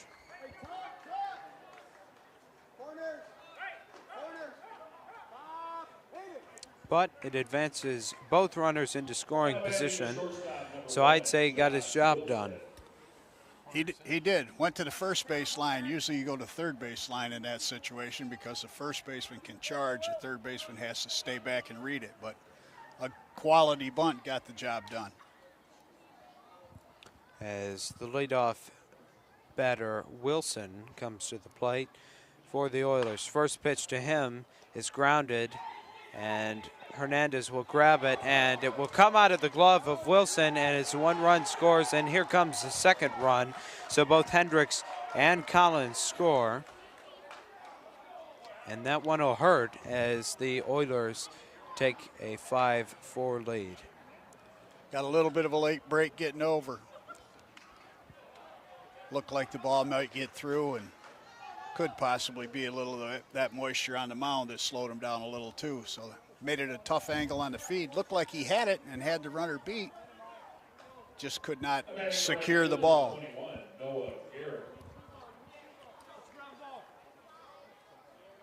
So Garrick at the plate. As that one is skied and caught by McEnroe.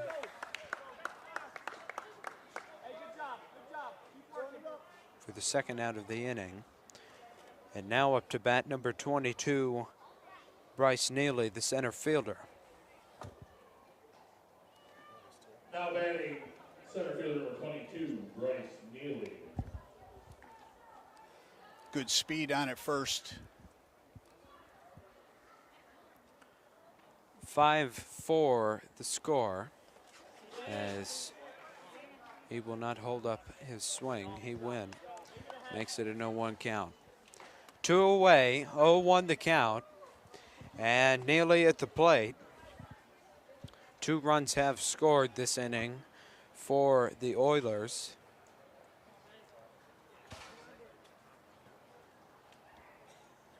The 0-1.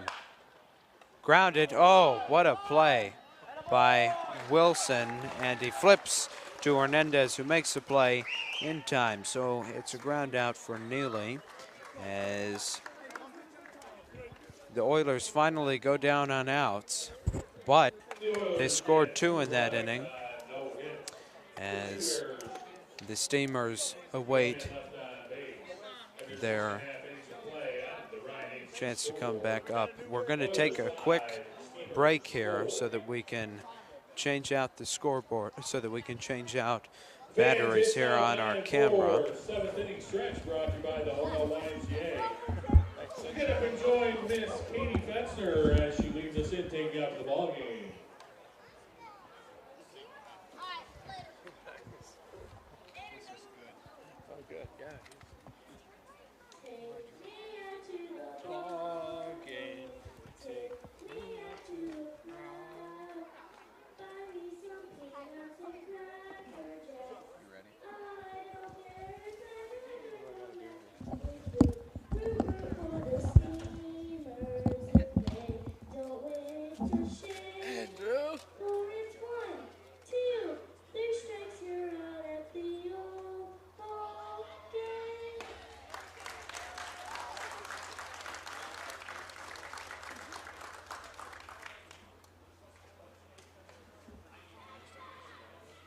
Guys, get out your 50-50.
So folks, we're back. Sorry about that. We had to just change out batteries on the camera. You know, we're used to doing basketball games here on Men, so baseball games, you know, they're so much longer than basketball games. It's not exactly what we're used to, but hey, I'm enjoying it. Baseball is a great sport.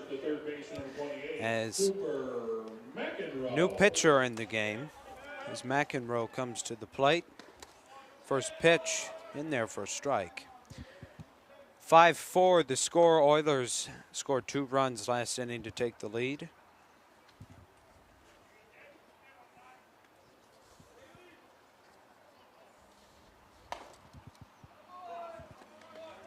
And there for a strike.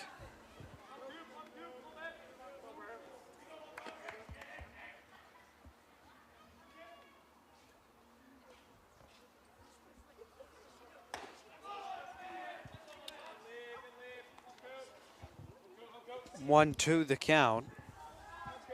McEnroe here in the 7th inning. Great job to whoever sang "Take Me Out to the Ball Game" there for our 7th inning stretch.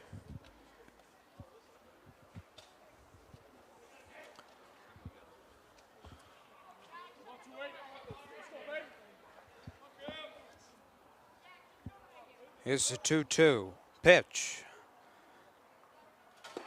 Ooh, had some speed on that one, but it misses. Makes it a full count.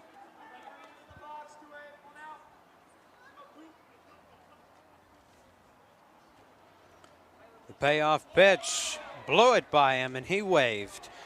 Strike 3, he goes down swinging. And McEnroe, the first out of this 7th inning. Now batting the right fielder, number 27, Caleb Cassidy.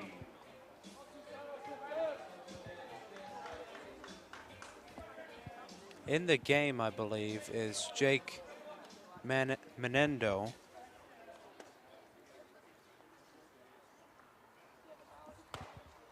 For the Oilers, he's pitching on the mound. And up to bat, number 27, Caleb Cassidy, the right fielder for the Steamers. One away, 0-1 is high. Makes it 1-1. I believe it was outside as well.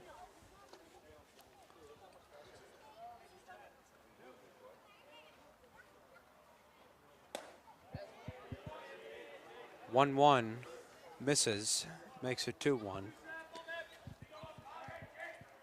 Cassidy on the night he reached on a fielder's choice, but he also has 2 strikeouts on the night, 1 swinging, 1 looking.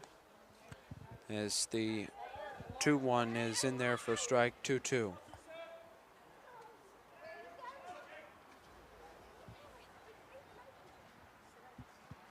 Two-two pitch.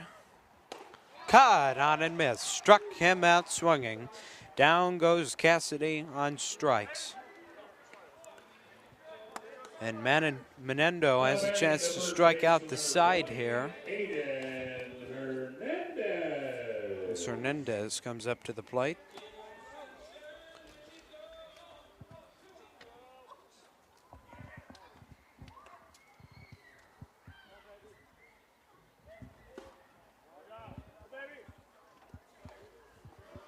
First pitch of the at bat. No good. 1-0.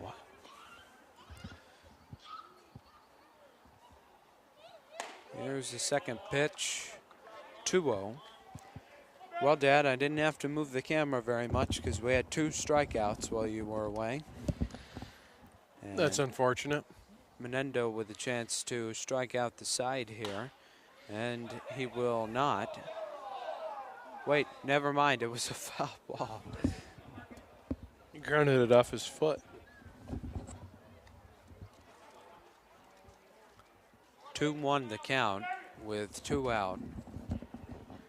5-4 the score. And it's time to score some runs here for the Steamers. I don't know about you, but that's how I feel. As we have these Saturday night lights. As the 2-1 is wild, makes it 3-1. Yeah, they could use a couple.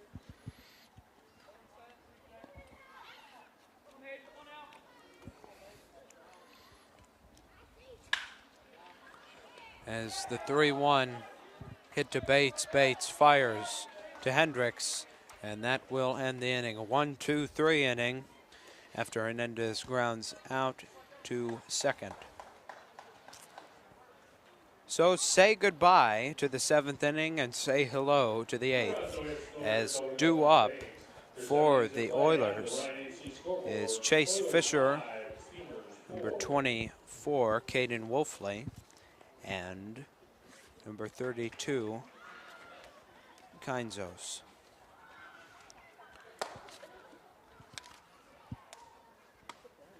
Well, Dad, I can tell that it's getting more moist in the air because I can feel it on the paper here. It's feeling more flimsy. Don't have very heavy paper there, huh? No, apparently not. We've noticed at the office that the best paper we get is from the law office of Don Schneider out of Penn Yan. Really? Wow. It's almost, the stuff is so good, it's almost like cardboard. Wow. I don't know if that's a 20-pound paper or what it is. I'm not very up to date on my paper statistics, but I just think that that paper would weather this moisture a little bit better. Yeah, I think that's a safe bet. Still on the hill, Wilson for the Steamers. As the Oilers come up. Doubleheader versus the Cheryl Silversmiths. First pitch of game 1 is scheduled for 4 p.m. 4 p.m. game time will be the next Just a reminder, Steamers game on the 11th. Postponed game will be played on June 12th. So, Dad, we initially were not going to be covering the home opener, the season opener. We were initially going to be covering the second game of the season, but the game got rained out last night, and here we are at the season opener. And the score is 5-4 with the visiting Olean Oilers up. And at the plate, number 30, the third baseman, Chase Fisher. Fisher on the night is 2 for 3 with a stolen base on the night.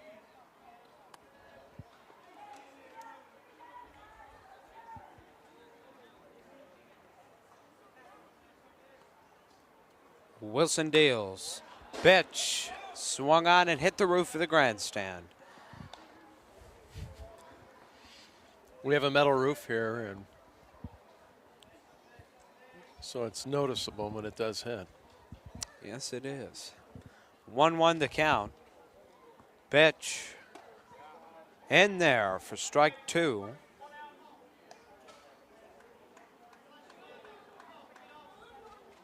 Scores 5-4 Oilers. 1-2 the count here in the top of the 8th. And Got he him. punched him out. Did he strike out swinging or looking? Looking, right?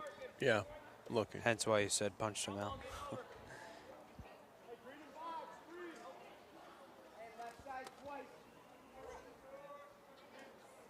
Now batting the left fielder, 24, Caden Wolfley. Here in the top of the 8th, first pitch to Wolfley. In there for a strike, 0-1.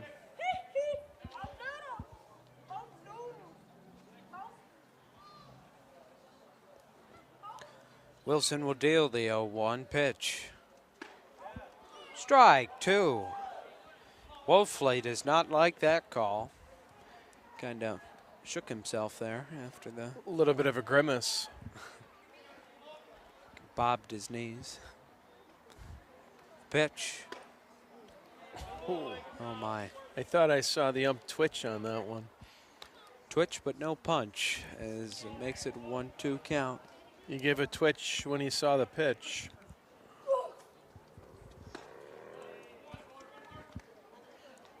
Two 2-2 the count. 1 out.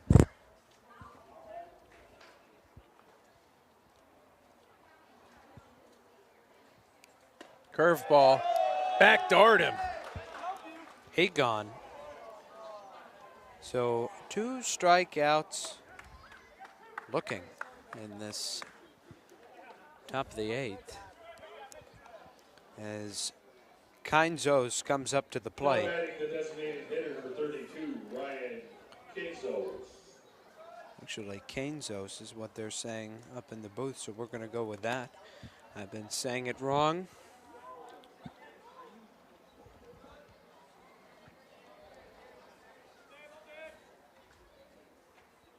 First pitch to him will miss, 1-0. Now, Dad, you had umpired at one point, is that correct? Yes.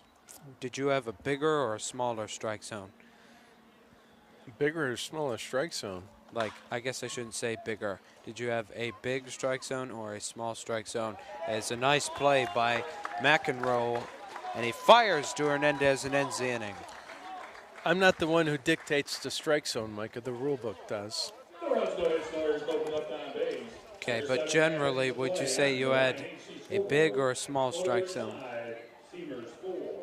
Well, all I'll say is the lower the level of play, the bigger the strike zone. Okay, well, I agree with you there. And also weather dependent. I remember umping a modified game at Prattsburgh once, and we had a snow squall blowing in about the 5th inning, Oh, no. and my strike zones expanded by about a foot on each side of the plate. I'm going to hope you were in long sleeves, right? I don't remember. I just remember a snowstorm in the middle of the game. Well, sounds pretty memorable to me. As the inning, we head to the bottom of the 8th. And due up for the Steamers. It's time to have some offense for them. It's Dalton Groves, Will Dixon, and Wilfred Santiago. Now, the Steamers have not scored since, it appears, the 5th inning. They scored 2 runs, and then they scored 2 off that 2-run home run for Cooper McEnroe. And now they look to pile on some runs and get 3 outs and win the ball game. 1 run will tie it, 2 will give them the lead. Still on the mound is Menendo for the Oilers. Now, folks, I must say, the man that we had on, Mr. Tom Kenny, Coach Kenny, was also at one point the coach of the Hornell Dodgers, which eventually ended up becoming the Steamers. Just an interesting tidbit of information. So Dalton Groves steps up to the plate. First pitch to him, fired in there for ball 1. I'd say Menendo has some speed on his pitches. Would you concur? Yeah, he throws hard. Second pitch, no good once again, 2-0.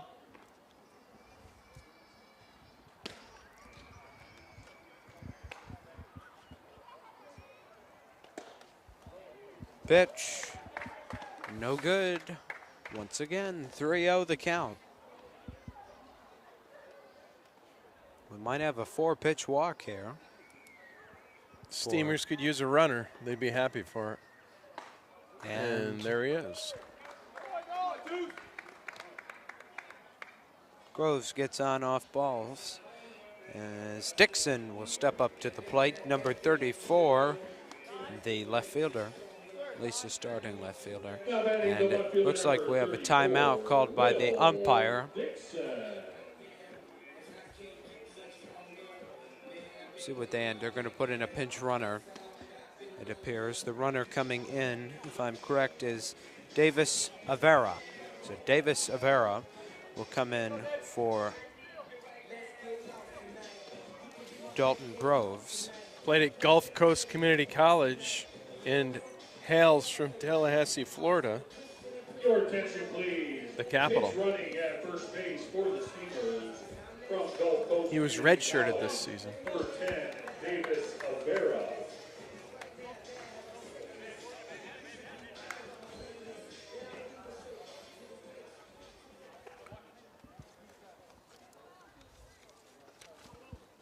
Well, it's a new season, and both teams looking for their first win tonight in a close game here. 5-4 the score. First, before he goes to the plate, Menendo will check up on the pinch runner, Avera.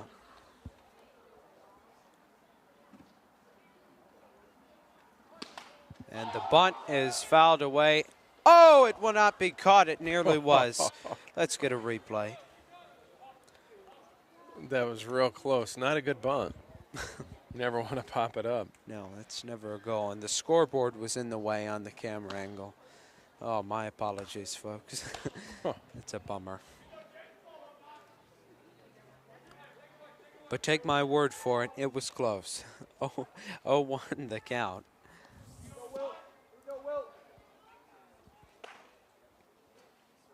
One runner on first. They'll check on him again. Dad, have you checked the Yankee score at all? What's going on? They were getting smoked by the Red Sox, 8-3 earlier. Oh, no. It's not good. Did Judge at least 8-5 have a now. Oh, my.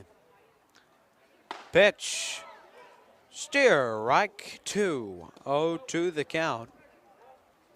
No outs. Runner on first. Menendo on the mound. Austin Wells had a 3-run homer, and he's at a double.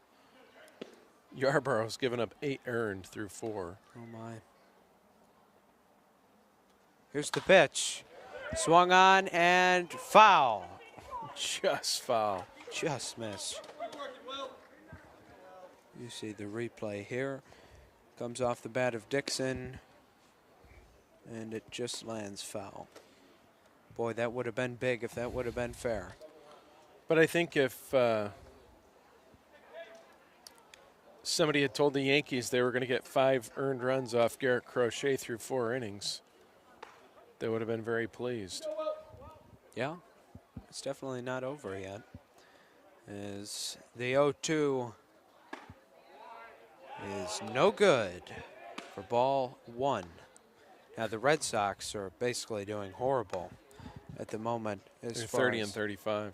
Yeah, 5 games under 500. Frankly, they should be the second best. There's no way that the Rays should be second best team in the AL East, But they are. Got him. So far. He goes down swinging off the check swing, 1 out. So Dixon retired, stepping up to the plate. Number 15, the designated hitter, Wilford Santiago. Crochet's got 73 pitches through 4 innings, so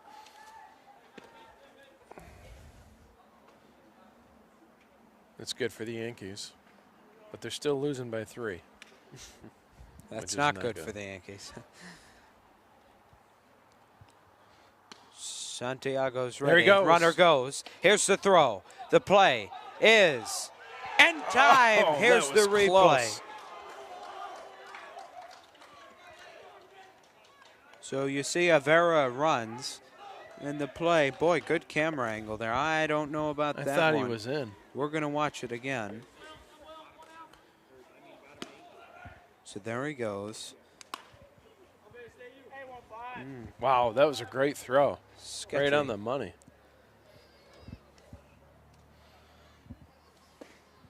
So we come back live to Santiago's at bat, and the count 0-1. No, 1-1, excuse me.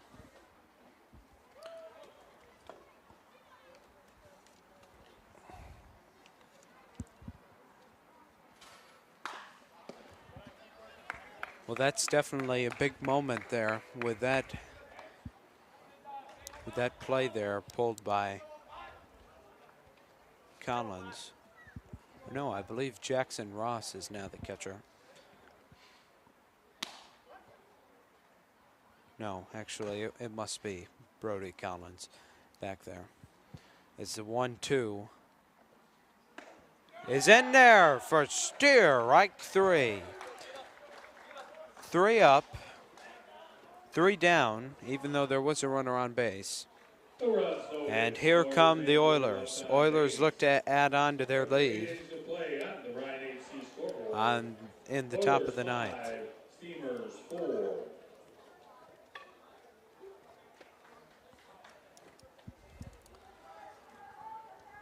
5-4 the score as we head to the top of 9. So glad that you joined us tonight. It's been a fun game. And Dad, I like announcing baseball. Yeah, and I see that somebody just brought a Tupperware container full of chocolate chip cookies into the park tonight. I assume they're for the broadcasters, don't you? Yeah. As she's walking towards the dugout. Or no, she's putting them on a table there. We'll see. I'm sure you're right. I'm sure that they may bring some up to the broadcast booth. That isn't really a booth. Now catching for the Steamers from Northwestern State, number 30, Austin Ellis. Beautiful night here at Maple City Park in downtown Hornell, New York. Just a little bit away from Main Street. It's a little bit hazy tonight.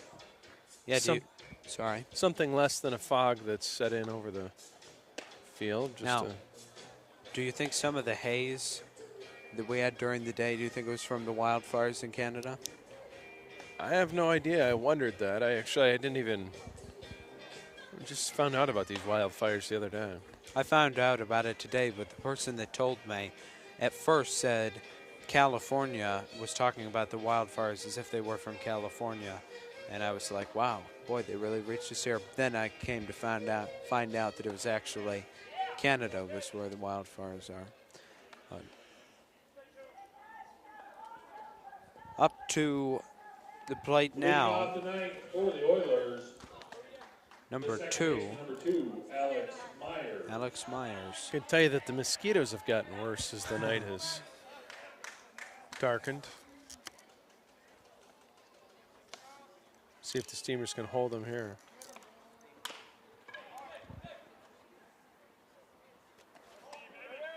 And there's one out.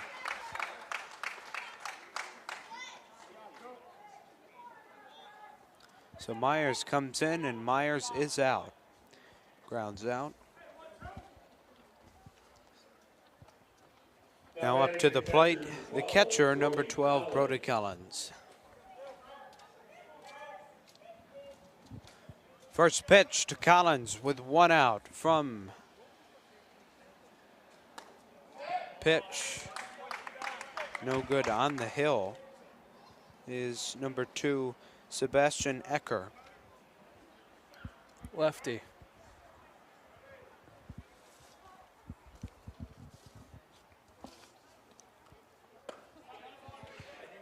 One the count. One away. Eckert's from Long Valley, New Jersey. Pitched 24.1 innings for Montclair State. Had a 9.99 ERA. walked 16 and struck out 16. 2-1 the count. He's a junior. 5'9", 160.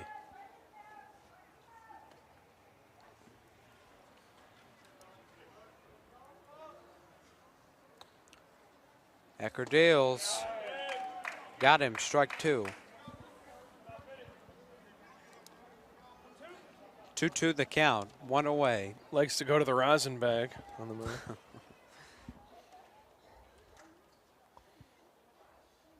The pitch. Nice And there, pitch. strike 3.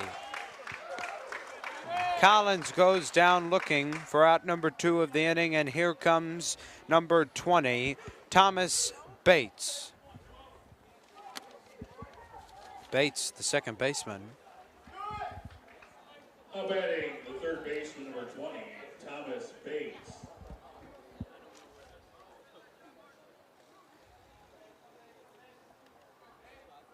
Pitch. Just missed. Ball 1.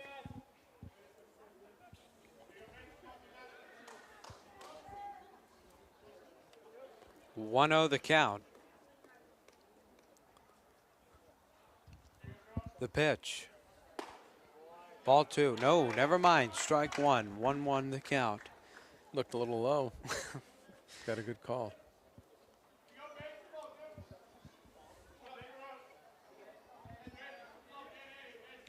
Bates at the plate. 1-1, 2 out. Ecker deals. Steer, right 2. Yeah, if you want to talk about the bugs, just look at the lights here that are down there. No, don't look up. Look on the kind of near the bottom there. There's all sorts of bugs. You can see in the one nearest us and others. Here's the pitch. And it will just land in right field. Then it will go out of territory, and it will be a single for Bates. And to the top of the order we go. And a 2-out rally just might be brewing for the Oilers. Now batting the shortstop, number 1, Josh Wilson. Wilson comes up to the plate with no hits. He reached once on an E1.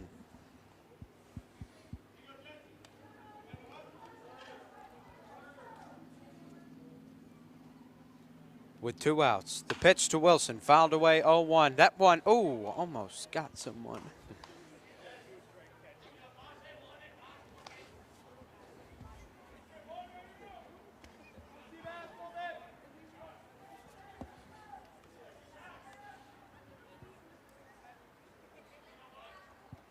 A 1 pitch, but Ecker will check on Bates first. Just wanted to say, hey, how you doing? Bates says, well, I'm getting back on first base.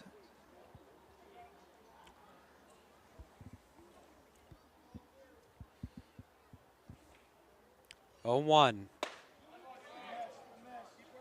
Inside and low, 1-1.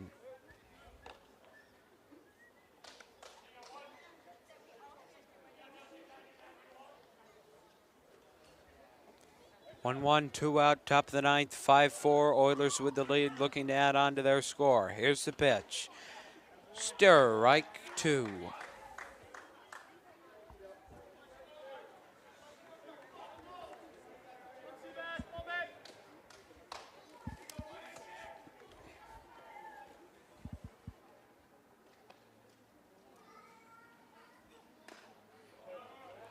Fouled away. 1-2.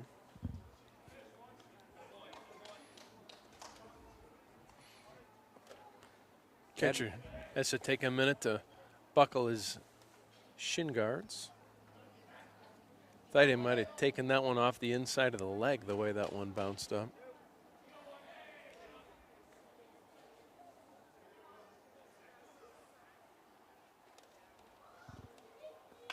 Pitch. Hit. 2. Walsh, who makes the catch. Inning over. We go to the bottom of the ninth. Will the Steamers live and win, or will they tie it, or will they die at the end? We shall find out coming up. Don't go anywhere.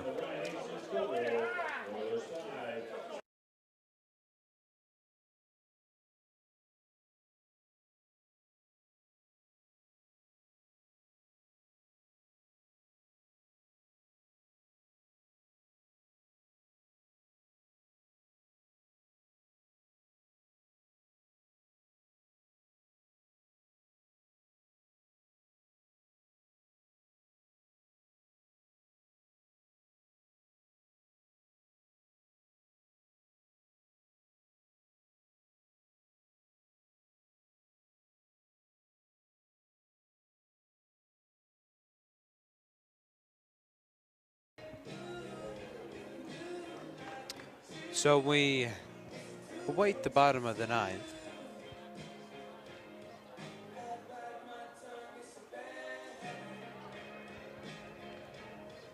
And due up for the Steamers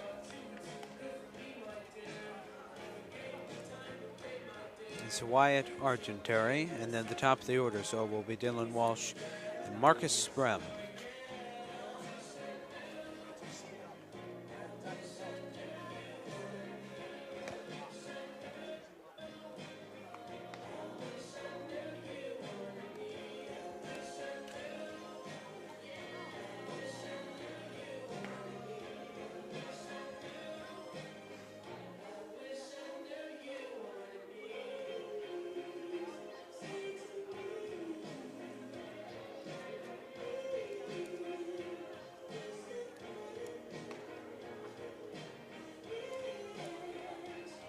Beautiful night here at Maple City Park.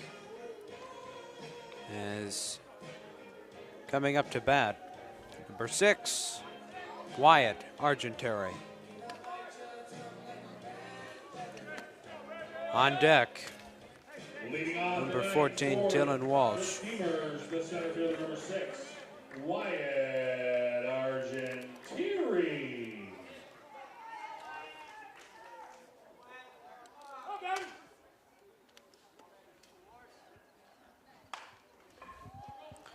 As he will foul the first pitch away. Foul on the third base line. 0-1.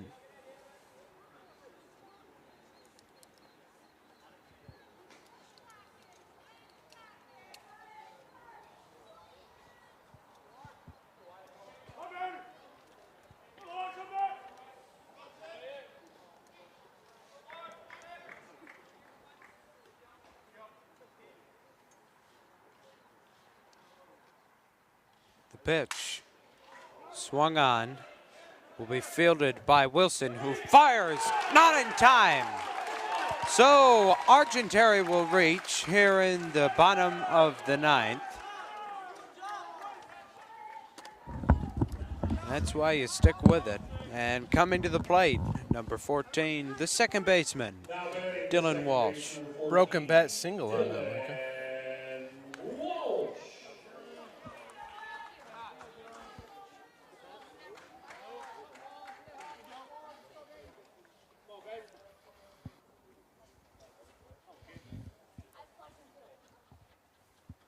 And he shows bunt, but he backs it up.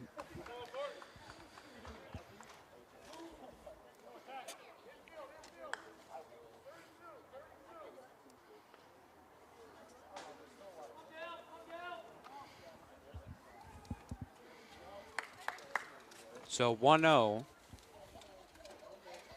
The pitch is fouled. It will be a strike. 1-2.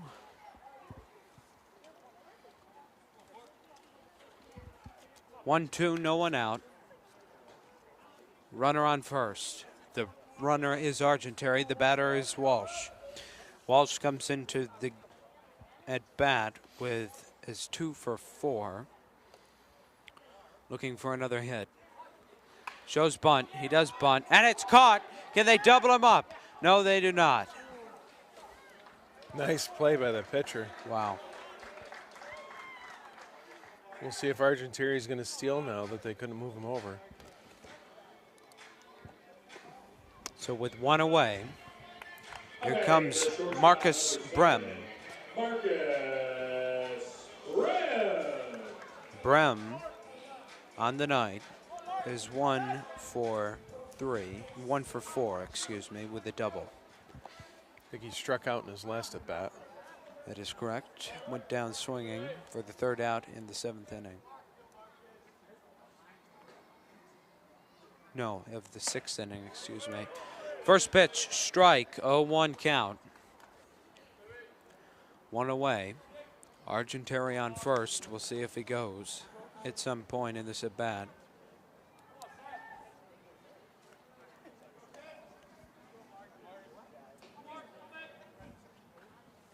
So the guy in the hole is the guy with the home run. Keep in mind, In the hole or on deck? Caleb Cassidy. In the hole. No, on deck. Excuse me, you're correct. Cooper McEnroe.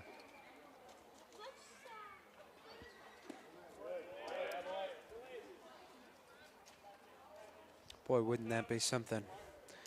If he had a 2-home run night, walk off one of them. I mean, it's going to take a lot, but you never know. 1-1 the count with 1 out. 5-4 the score. Steamers down by 1. They will check up on Argenteri. Now's not the time to get caught napping if you're Argenteri. It's never the time to get caught napping. Well, very true. Pitch. Steer, right 2. 1-2. A little high.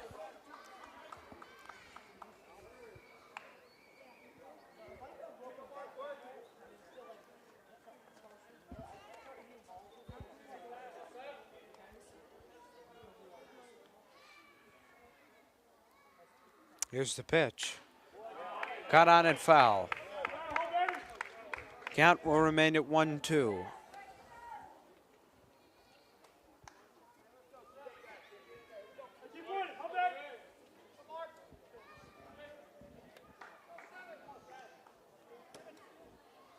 One, 2, 1 out.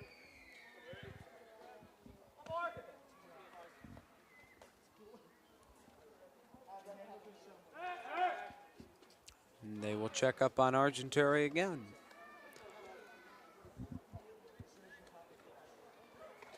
Well, you can tell they're concerned. Or you can tell that they want to ensure he stays at first. As Brem makes it a 2-2 count. Oh boy, this at bat has been a long one. He's battling. 2-2 count, and they check up on Argenteri again.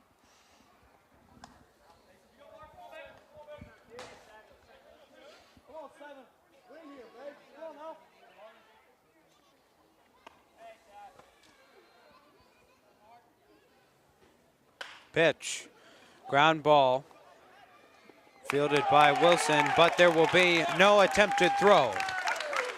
Wow. Wow, big move right there. That advances Argenteri, and Brem finds first base.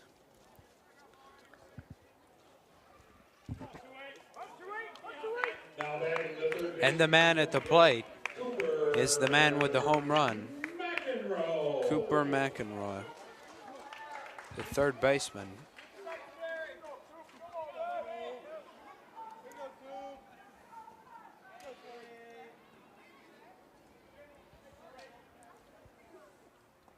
First pitch. He was swinging for it.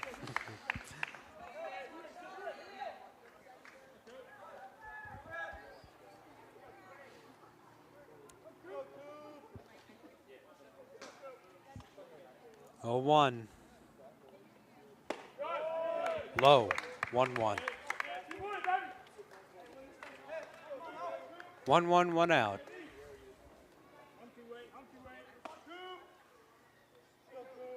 5-4.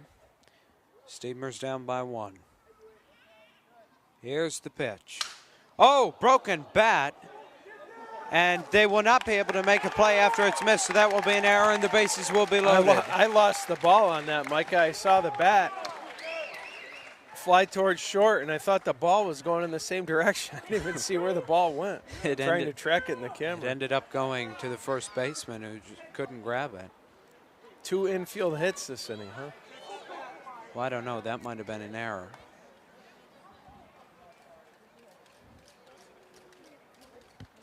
But it will not be scored as an error. So, yes, 2 infield hits in this inning. Time for a little meeting on the mound. A meeting of the minds on the mound? A meeting of the mound minds.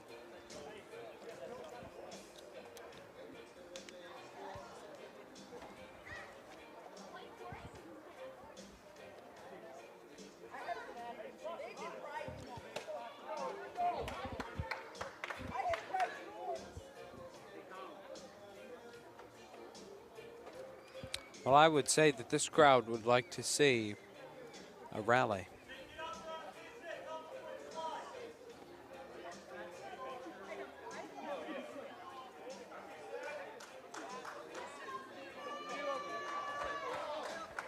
Now batting the right fielder, number 27, Caleb Cassidy. So the cleanup batter, Caleb Cassidy. Bases loaded, 1 out here in the bottom of the 9th. 3 strikeouts on the night. Reached on a fielder's choice in the first inning.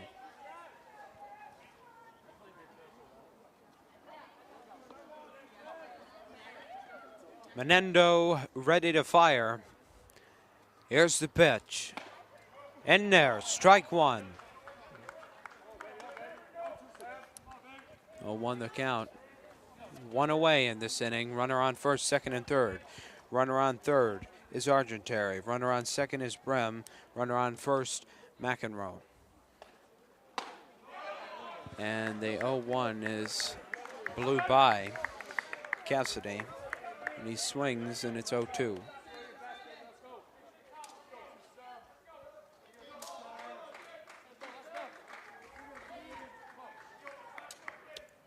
Count, 1 away. Pitch. Swung on. There it is. That will reach the outfield. That'll score 1. Here comes the second run. Will we have a play? Yes. No, he's safe. Ball game over. Steamers walk off the first game of the season.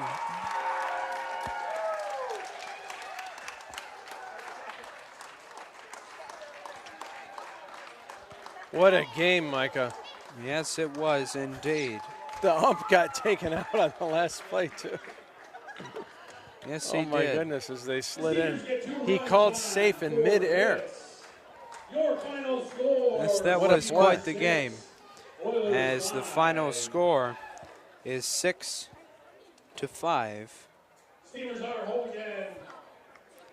Steamers get the victory in their season opener. Boy, that's satisfying. They walked it off. And the hero of the game is Caleb Cassidy. He found that right field grass, and the Steamers are now 1-0. Boy, what a play. We would like to thank all of you for being here tonight, for joining us here on the Mullen Entertainment Network or the NYC BL Network. What a privilege it was to have you guys invite us into your homes or wherever you may be. This is Micah Mullen saying good night. The final score tonight, 6-5, as we take a look at the scoreboard here at Maple City Park. Until next time, farewell.